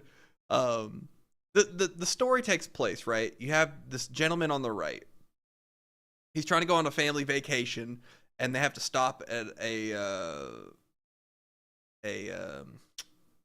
call it a satellite station thing, because apparently his job as a scientist is to like interpret and like look for radio waves and just that kind of stuff. And they spot something incoming, and it's this giant orb. He spends like 20 minutes in this helicopter, like fake helicopter stage with this guy who is acting like military man as hard as you could possibly do it. Like he's trying way too hard, and it's just kind of funny. I don't know. This movie was like bad, but like in a good way, if that makes sense. You knew what you. Yeah, you knew what you were signing up for, because I was disappointed with the Ice Cube War of the Worlds movie. Oh my. Which was just him staring at Skype using taxpayer dollars to spy on his children the entire time instead of working. Very strange. And like it's like PS2 like cutscene stuff where like you could like see them like in the cockpit, but it's like this really bad models. I don't know, and it was just a fun movie. I wouldn't really recommend anybody to watch it, but I got a giggle out of it, so I guess time well spent, right? Yeah. As long as you enjoyed it, right? Yeah, that's the important part. Not like that Ice Cube movie. Or the last movie I watched. I watched Escape from New York. Oh my god. Have you seen this movie? Not since it came out. Meshi, the 80s were a really weird time. God damn. So, I watched this movie. I've been putting off watching this movie for a really long time. Okay. This is what inspired Metal Gear Solid.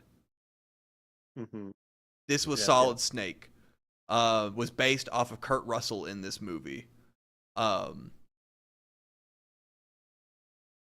This movie is the longest like hour and 20 minutes I think I've ever watched. It takes so long.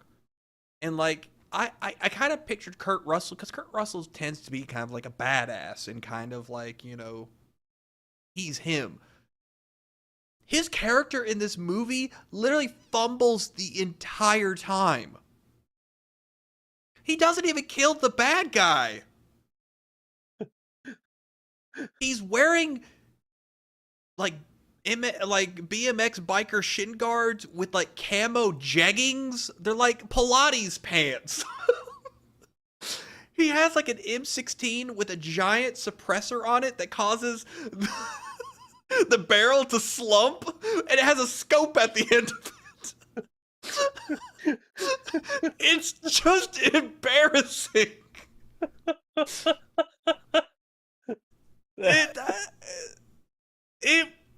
It was so painful to watch. It was So the whole premise of the movie is the president literally like the what do you call it? Air Force One gets hijacked by whatever terrorists, and Yeah. they crash it into New York. That's become this lawless like prison place that they've walled off from the rest of the world because of all the crime. Yeah. Uh, so Kurt Russell is like doing life sentence in this jail, and this warden's like, "You're gonna go rescue the president, um, or I'm gonna blow your head up with these nano machines," essentially. Yeah. So Okay. Kurt Russell glides in there, and he's like going through the street, and it's just taking like 15 minutes for him to slowly walk. And then he finds this lady in this diner. She's whispering to him like, "This is a really dangerous place," and she tries to like seduce him and like shove her tongue down his throat. And then the floor erupts as the crazies, as they term them, the people in New York, grab her and pull her under the floor to presumably die. And Kurt Russell just sprays and prays and runs away like, ooh. The idea of him just going, Because I love Solid Snake. That character, like, my thoughts on Kojima aside, I really enjoy Solid Snake. The fact that this was his like blueprint is like astonishing to me because he doesn't do anything cool. He gets apprehended and just I got nothing. At least the bad guy has charisma, where he's got like chandeliers on the top of his limo, like on as like hood ornaments, or these giant chandeliers. No, this movie just sucked. It really sucked. It reminded me of Conan, but actually worse than Conan the Barbarian. That's holy shit. Like I almost would recommend, like, if you want to rewatch it on how bad and boring it is, and how like minuscule and nothing the dialogue is. And why does everybody know who Snake is in the first place? You have this cab driver who's so damn happy just to say his name, like, "Oh, Snake! I'm driving around with Snake," and he says Snake, blah blah blah, like whatever time till he finally eventually eats it super hard. No, this movie sucked. Anyways, Hey, don't you know who I'm driving with? This is Snake. I didn't tip. Oh, so yeah, I was very disappointed. I wanted a trip down memory lane to be like, "Oh, what inspired one of like the coolest video game characters ever exist?" And it was an incompetent loser in camo jeggings with a dumb looking gun. It literally looks, this Mac 10 with a giant suppressor on it looks like an elephant going. Oh, fuck it. Okay. You know, there's a new Sonic racing game out, Meshi. Oh, please. I did not. We're gonna watch. We're gonna watch the cinematic animation trailer, Sonic Racing Cross Worlds. It's having a beta right now, I believe. It's coming out soon. We might have to revisit our roots and play. What was that other Sonic Racing game we played? Almost called it Cross Tekken. Look how cool Shadow is. Oh, you love me, Shadow. Look at his Edge mobile. Why he needs a car, I don't know, but you know, you do you, Shadow.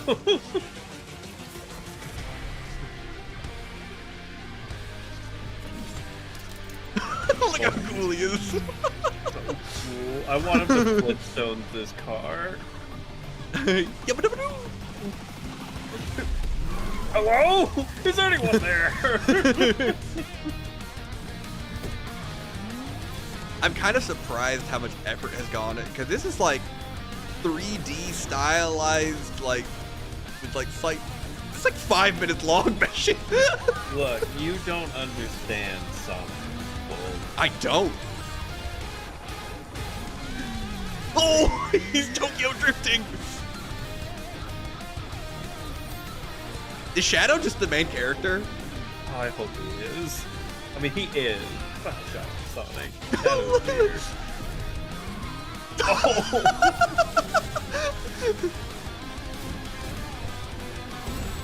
Oh my god! Take that guy out.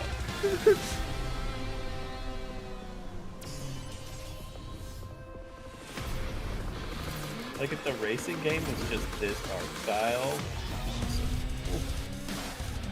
It would be. I feel like it's more 3D, but I haven't seen the actual gameplay yet, so.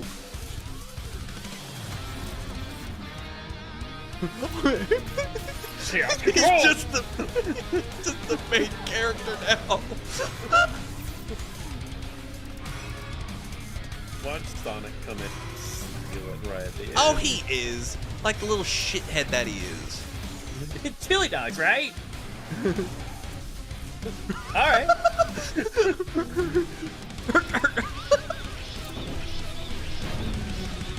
Just nuke himself. It looks like it. I'm taking all of you with me. No, they're. Oh my god. Eggman's going off road.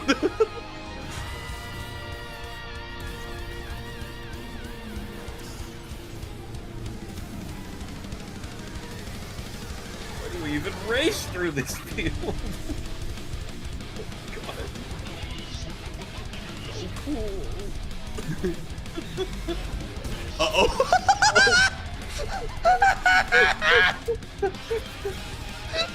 He hated so hard. Sorry, babe. It's a one-seater. Oh, there that little shit is. Plot armored all the way to the front of the race.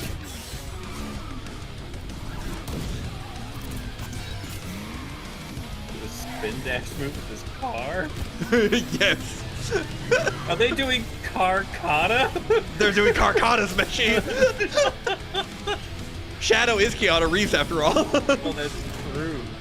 Carfu. The amount of money that went into this is kind of staggering. Man, Sonic is well loaded. Did they just redline?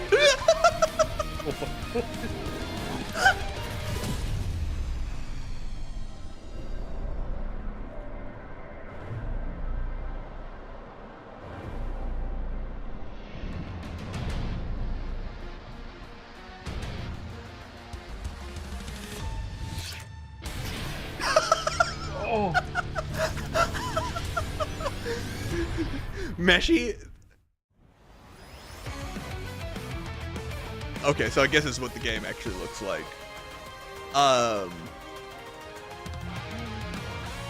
Expectations were they subverted our expectations and actually let Shadow win by a sliver. I can't believe they let him win. I guess he now is the main character. I hope this racing game's fun. So much went into that. That is kind of amazing.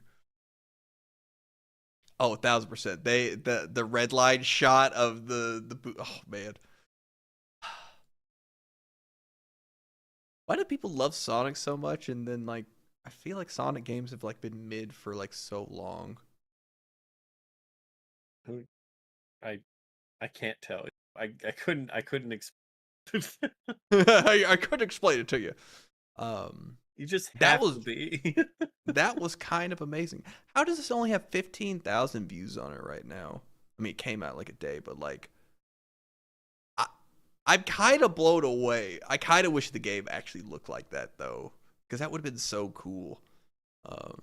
Cool. Anyways, Cell shaded. Swords of Legend. This is like a Chinese MMO. And I guess they're having like a new game or something. So I don't know what's going on here. Millions of souls pour into the underworld every day. I think they're making like a You're Souls-esque no game. different. My lord, he's here. I bid you walk the mortal world once more. I don't know. That kind of imagery gets me. Fallen leaves return to their roots. You shall gather the souls that stray. Ooh. Ooh. I've watched over this city for ages. Very pretty. And every name in your scroll of death. Not one of them dies quietly. Oh. You can judge my fate. Why wrestle rogues when their artifacts can do what brute strength cannot?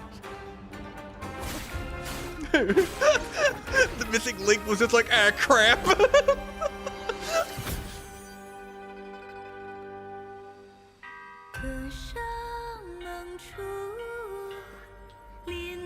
Oh God bless Meshi. I pre-ordered.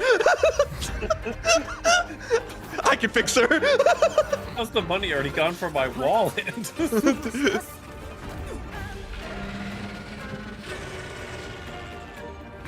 The dragon just made out of firecrackers. It's actually an old man just piloting around. Oh my God, I can fix him. I'm pre-ordered. The Chinese Rodan. Here we go again. Here we go again. Even the summons don't want to be there, Meshi.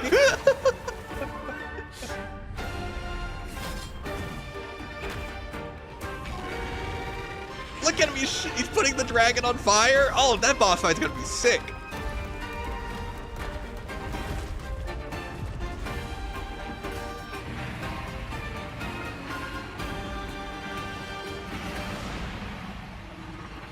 If you know not life, how can you know death? Meshi. Oh, hold on, we have more.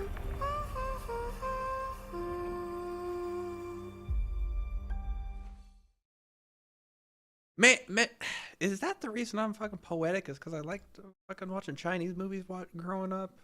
That might be it. That looks sick as fuck. Yeah. And I'm not even like, I know there's like such a saturation of Souls-like games and whatnot. That just looks cool. Visually, that looks cool. Anyways, we'll move on. Apparently, there's a Street Fighter 6 collaboration happening with Monster Hunter, Meshi. Again? So the other way around. So Oh, the other way. Monster Hunter stuff is going to be in Street Fighter, and I don't know what's going to be in here, so we're going to find out.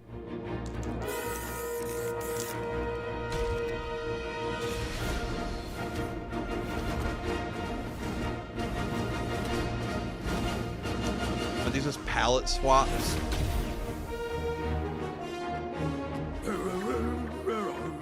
Witness the abyss before you.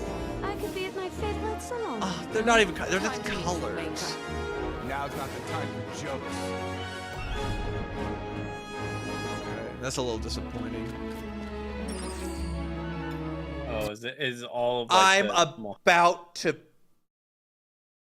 God damn it, Meshi! They gave the Rathalos armor to the walk around create a character and not Ken.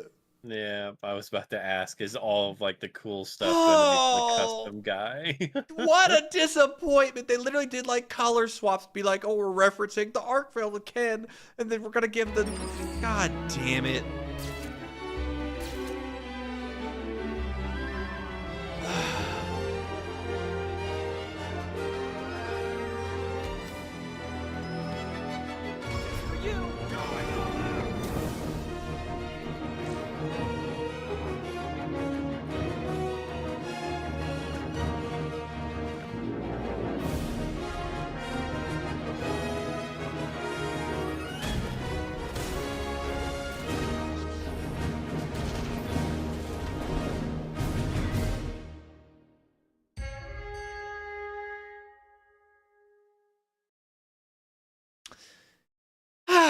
So I'm a little disappointed. I caught a glimpse of this in a different context, and I thought they were actually going to give Ken his. They even did it in Street Fighter V, where he actually had the Rathalos armor.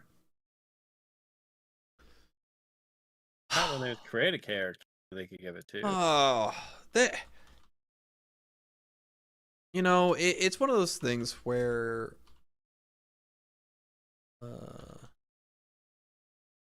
Oh, I just said 5. It's so disappointing because it was already here. All right, let's begin. Because Armika got this one, Ken got the actual Rathalos. Come on, let's turn up the heat.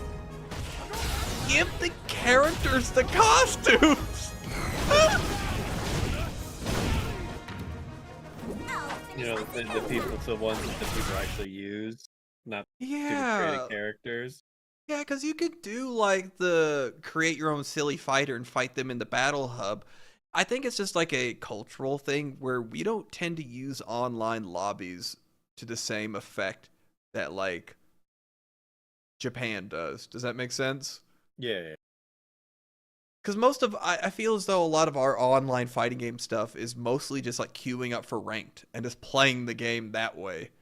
Like they had a Baki collaboration and like you got like a sticker that you could emote with and like a banner you could put on your profile. Like you tell me you couldn't give like Baki outfits to Street Fighter character. I love Street Fighter 6. I really do. They have fumbled the like collaboration and like other aspects of it. Like, what are y'all doing? Anyways, I digress. Do you know what Raven is? Apparently there's a second one, Meshi. Oh, I probably want to see the gameplay maybe. Sorry, that was a little loud. This is just a cinematic, trailer, and it looking kind of budget. This is looking a little PS2 era. It's a little bit. Oh no. Somebody blew out my candle too early. Mr. Ed says no. No.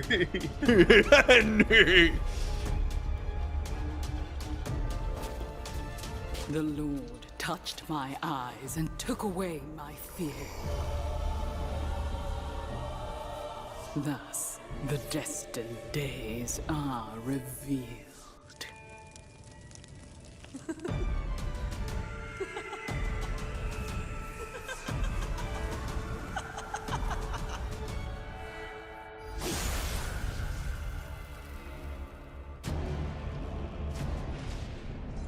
On the first day, what was old and forgotten shall return, drenching the world in blood and silencing songs of joy. It's gonna be really funny when this is a phone game. My God, that would kind of explain it. Yeah. What did we watch? Was it Resident Yeah. Evil? Turned out to be a phone game. It was Resident Evil as a phone game. I mean, this guy's really cool. He's fucking these things up really hard. For the Lord. Oh, this is totally a phone game. God. I literally saw a. That's so cool, though. On the second day, those who chase pleasure and pain will rise to power. And the cries of the righteous shall Ooh, echo that thing's across the horrifying. That's awesome. land. On the third day, Oh, the crimson earth shall be exposed. As darkness devours the land and the laws of good and evil. oh, oh! They locked up. Oh, oh! They killed him super hard.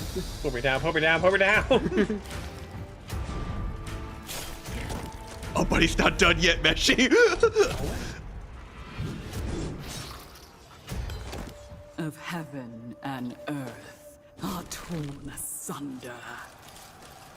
On the day that follows, among the remnants Such a of fun the game. This is such a phone game. It's gonna be an RTS phone game. No. It started out so cool. Kind of. If you don't know, on this podcast, I literally just click on trailer things and I see, oh god, I'm gonna bust you up.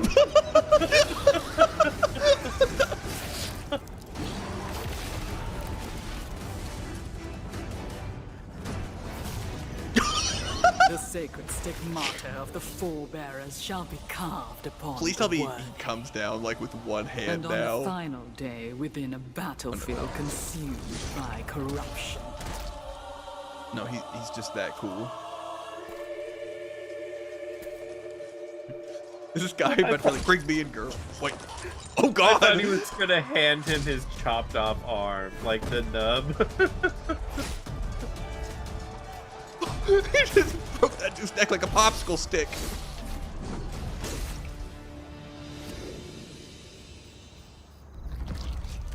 Oh my god. One prophet shall rise, shining with untainted light. Oh, one who is both mercy and destruction, eternal and divine. Descend upon this humble servant. Raven 2, pre-register now. There it is, Meshi. What an anticlimactic ending, because it was just like, oh, this cool like speech, and then she suddenly goes, Raven 2, registered.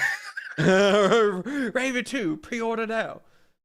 Hold on. I needed to find this thing because I saw it. Let's see.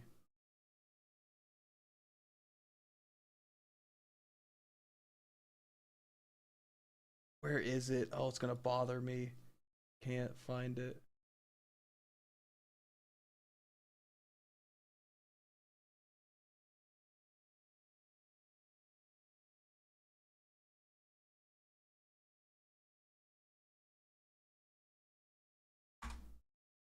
Rebecca. I immediately thought he was this guy.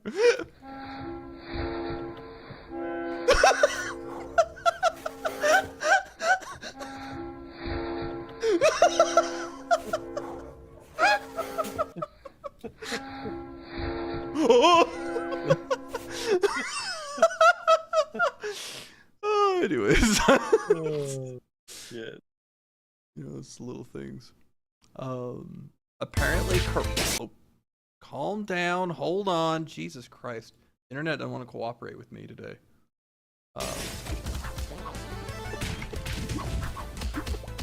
How do you feel like karate, Meshi? Generally I enjoy it. Suit. Oh, Oh, I thought that was a playable character. Sweep the leg, Daniel-san. An illegal maneuver, but I'm going to do it anyway. Oh, I think I just got disappointed. This is just a Vampire Survivor game, isn't it? Yes, it is.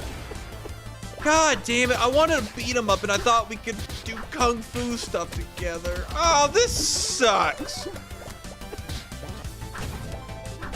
Meshi, I can't take any more disappointments from life. Phone games, Survivor games. I wanted cheesy, funny final fight. You were gonna play the fat guy in the suit. That sucks. Whatever. Cheesy final fight. That's what I wanted. Anyway, something to make me happy. I almost reinstalled. I'm not gonna lie. I got so close, Meshi. Fortnite One Punch Man. Look at Saitama. Look at him. Okay. Look at your nose.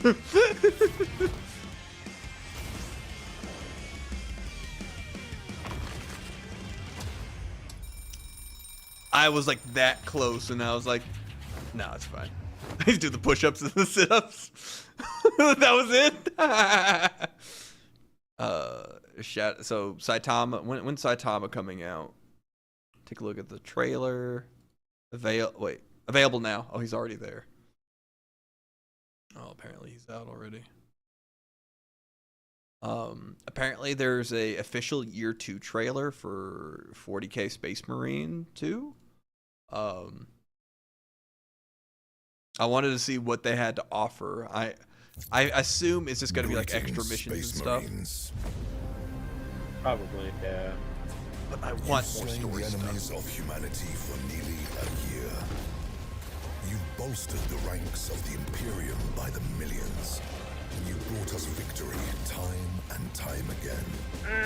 Now the Emperor calls upon you once again for a new that's a nice year boost of hit. Space Marine 2 content.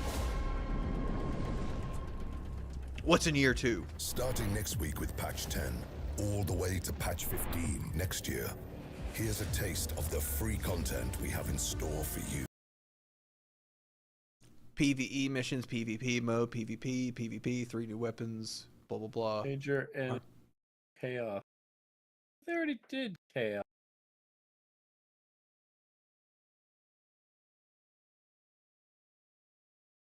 What are you talking about? Well, it says major enemies chaos spawn. I thought one of the major enemies in there was already chaos. I guess they were chaos marines.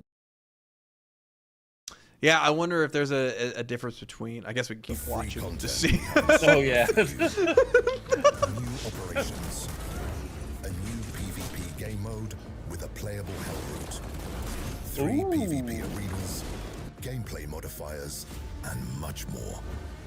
Like the addition of new enemies and bosses for you to take down, the Chaos Spawn and the Mutalith Vortex Beast. Look at his little Like arms. several new weapons with which to dispose of them in the Emperor's name. Pyre Blaster, Pyre Cannon, Power Axe, Xenophase Blade, Combi Melter, and others. Brought to you by our next playable class, the Tech Marine. The Tech Marine. And to further enhance your looks, next week will mark the release of our Season Pass 2, which will add 9 new cosmetic DLCs packed with armor pieces, heraldry decals, and weapon skins. Stay I'm tuned to our Herald of the social media Shark. channels. And see you all very, very soon.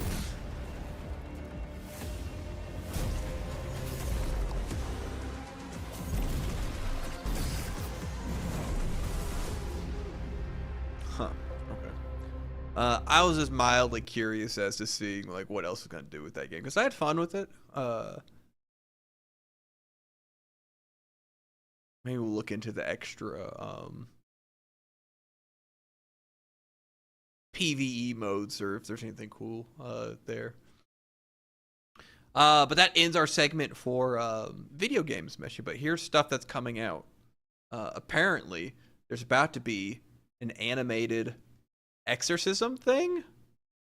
And I don't know if this is like having to deal with the exorcist or not. I exercise for the Lord. 설교주의 광기는 예견된 일이네. Wait.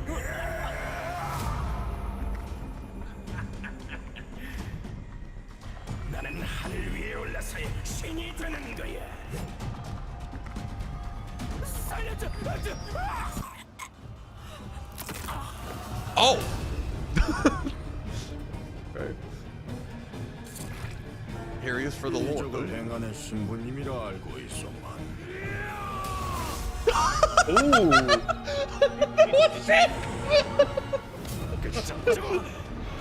The right hand of God! 교수님께서는 지금 제 눈에는 Oh, that was 밖에 gonna say. 보이지 않습니다.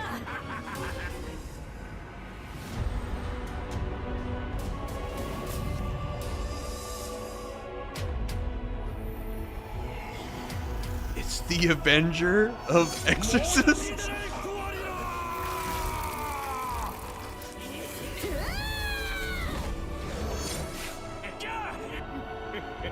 내게 주어진 길 가야겠지. 내가 필요한 곳이라면 그게 어디든. Okay. 가겠나? That looked Oh. cool. I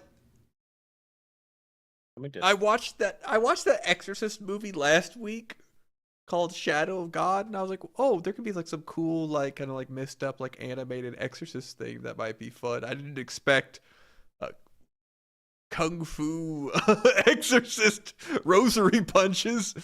Yeah. Huh. Who'd have thunk it?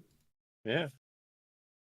Not what I expected when you said an exorcist movie. I was thinking I was thinking like Christian exorcist movies.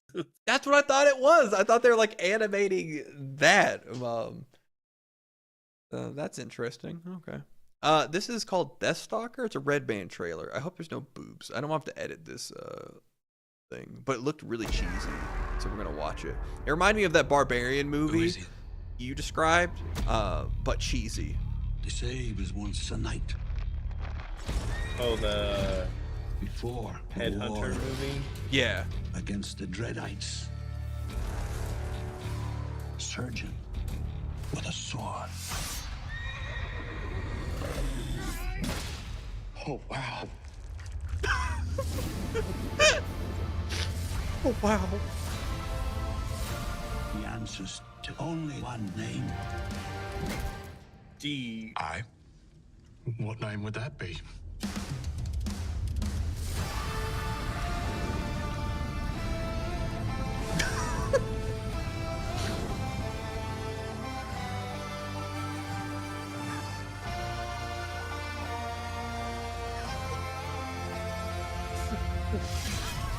Deathstalker.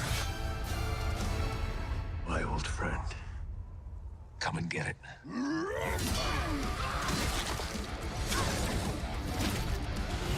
Roadhouse.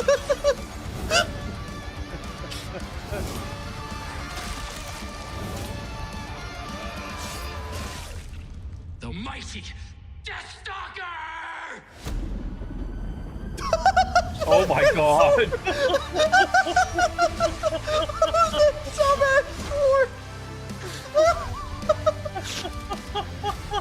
That was so cool. That was so dumb and awesome. Okay, we're gonna have to watch. When does this thing come out? I'm sorry. Oh shit. It reminded me so much of Meshi. Can you do me a favor? Yeah. Can you look up Mortal Kombat Chronicles? Is that the guy from Mortal Kombat Chronicles? Because if I am, I'm goated with the sauce. Or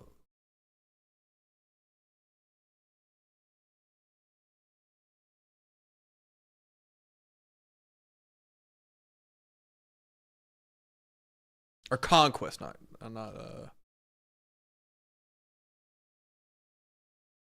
Oh my god. If Dan, is this him? Hold on. I'm looking at like the poster and it does look a lot like him. I haven't found the actor yet. Hold on. It is. I am so good. Oh, Meshi, they don't call me the best for nothing. Oh my god. Okay. So Why are you so good at that?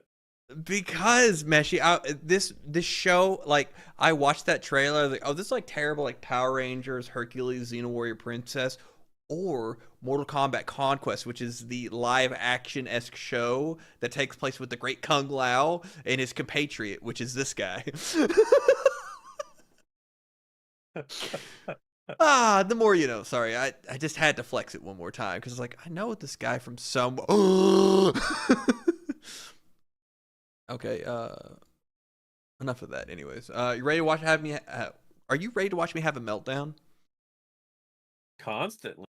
All right, here we go. Return to Silent Hill, the official trailer for the movie that I guess is going to be based upon Silent Hill 2.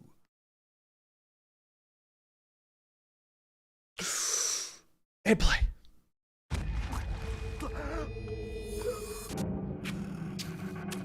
Something's happened here. Something really, really bad. Hold the darkness. You can't keep it away. Please don't go any further.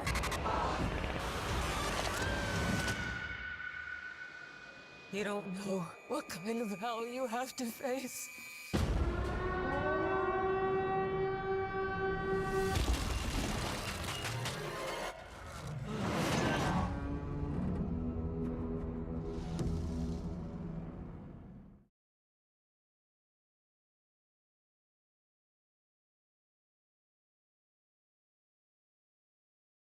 I had a fun stream, Meshi.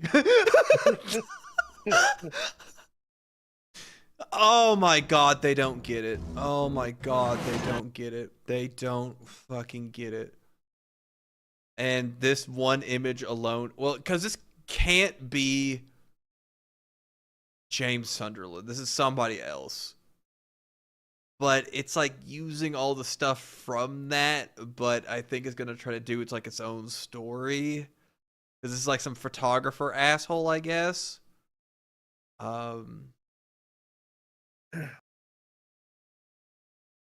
Because I just because they did 2 previous Silent Hill movies. I think we watched one of them. Have you Yeah, we seen the watched the first second one. one? I have not, I have seen Revelations. It's just kind of loosely based on 3, kind of. Because Pyramid Head is in the second. He's in the first film. Oh, is he in the first one too? Yeah, he rips that lady's skin off. Remember when like he grips her and like tears it off? Right, yeah. Yeah. They use him a lot. Well, he's so iconic for a reason because of his design. I mean, he looks like garbage here. And like I just went on that giant rant earlier in the podcast about this reveal of Pyramid Head at this stage, and it's literally James coming front to front or like facing himself. And the fact that they used it as a reach through the bar moment, and you just looks low budget as fuck. Who's Christoph? What's his face? It said this was like from the visionary of Christoph so and so, and I think I've heard that name before.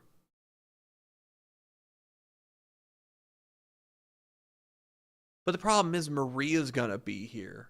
Because we've already seen shots, unless they rework the entire story. Christoph Gans? Who is this guy?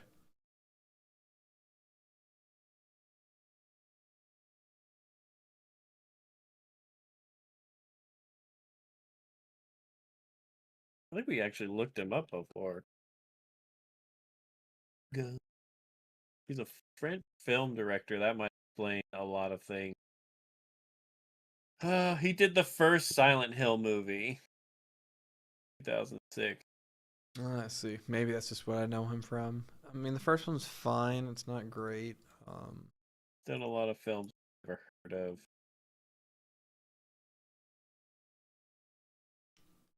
Yeah. Well. He's done all of the correction. He's done all of the what? He's done all of the Silent Hill movies. He did the first one, the second one, and this one. And now he's doing this one. The ladies don't need to be here. Yeah, it's just one of those problems where it's just like such an iconic. My only hope is that they're not going to try to redo the story of Silent Hill 2, and they're just like, well, everyone played the game, so Christoph is just going to try to do his own thing. I mean, he literally butchered and botched Silent Hill 3 with the second movie, so, you know, what you got to do? That's fine. But you know what else makes me happy, though, Meshi? Pizza, 22-second trail. No, you jackass. Nick Cage! And there's a 22-second teaser of Nick Cage looking like Jesus. I was about to say, he's playing Jesus in this film.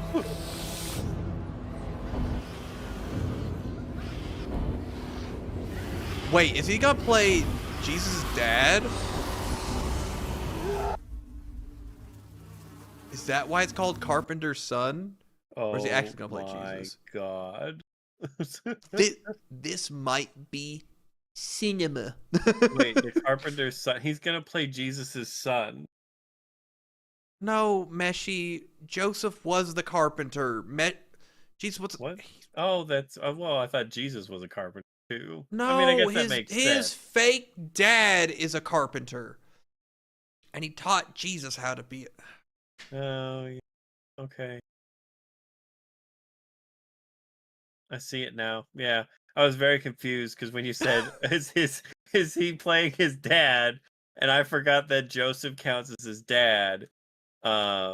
And I thought you meant like you meant Nick Cage is playing God for a minute there. Oh, I see. Our wires got crossed.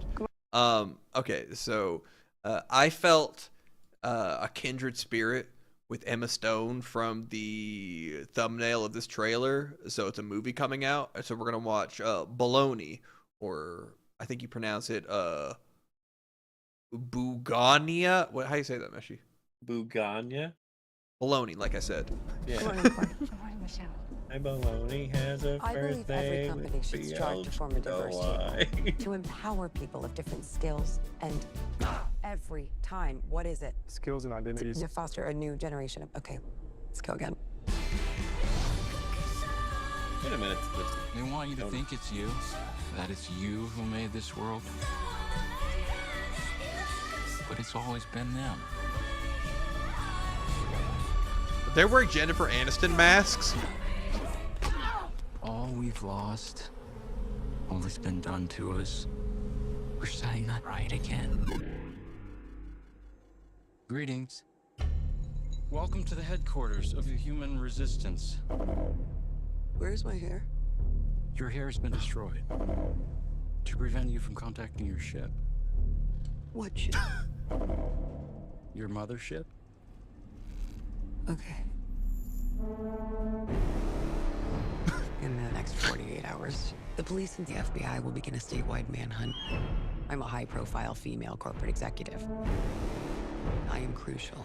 In all humility, I can say that. Think of it like you abducted the governor, but worse. There is no possible scenario where you benefit from this incident. That was really good. My pulse is racing right now.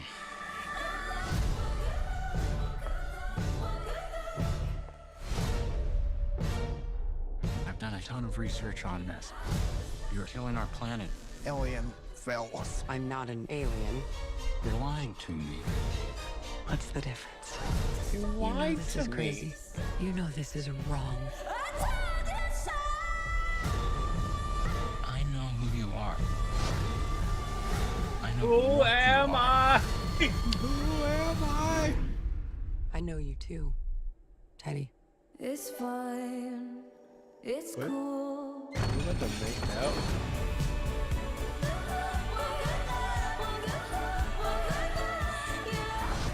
So you have Corella DeVille getting kidnapped by the Tweedledee and Tweedledum, who think that she's an alien killing the planet. Huh. I thought it was gonna be like way creepier, but it seems like an idiot kind of is this a revenge fantasy type movie? No, I don't think so. I think this is gonna paint her in more of a sympathetic role and try to have her come out the other end of it not being a complete monster and terrible woman. I think that's what this is gonna be. Or who knows, maybe it might take a cinematic twist and do something else with it. Oh my god, Meshi, I didn't even see this last trailer we're gonna watch. Willem Dafoe's in this movie. Oh shit. Man in My Basement. All I saw was this guy's face and it said Man in the Basement. I thought it was a funny title. I thought you were describing Willem Dafoe. Charles? Like, Willem Dafoe, the man in my basement. Like, oh, that's a weird description. No, it was just this guy, and I was like, Man in the Basement? I wasn't expecting to find any of this here. Keep these close to you. If I'm honest, I really just need the money. This is a Hulu thing? Oh. And Hold on. 1,000 apologies. I didn't have it displayed. Oh. We all been searching our hearts to be kind since your mom died. A man from the bank wants to buy your house and reclaim their debt. I wasn't expecting to find any of this here. Keep these close to you. If I'm honest, I really just need the money. Don't we all?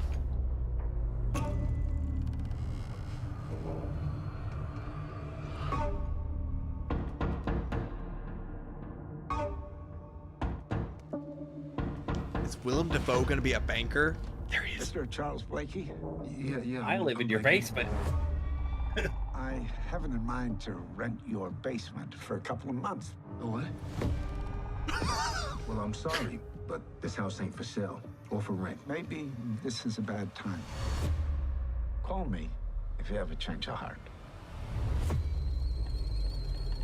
Mr. Bennett, won't anyone be wondering about you?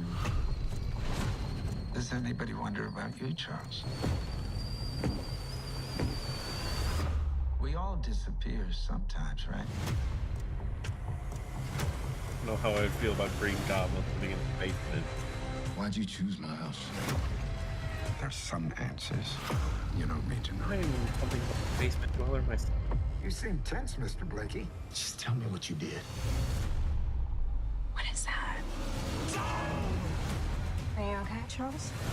Tell me who you are, and I'll kill you. Why are you here? Why are you here?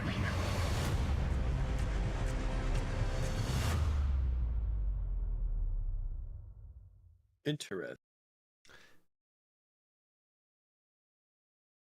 I kind of want to see Willem Dafoe be creepy, but He does play a lot of crazy people roles days. he tends to do that. Wait, was Willem Dafoe in that movie about who was that asshole robber guy who went in to go like steal paintings and got locked in the? Do you know what movie I'm talking about? I know exactly what movie you're talking about, but I don't remember the name of it. He goes. Was Willem Dafoe in that? Yeah, he was the guy that was stealing the paintings. Wait, he was the guy who's stealing? Yeah. Never seen that movie. Okay, well, that was a podcast. If you like what you saw, subscribe to me. That'd be great. I also have a Twitch link down below. Go follow me there, and we'll see y'all next week.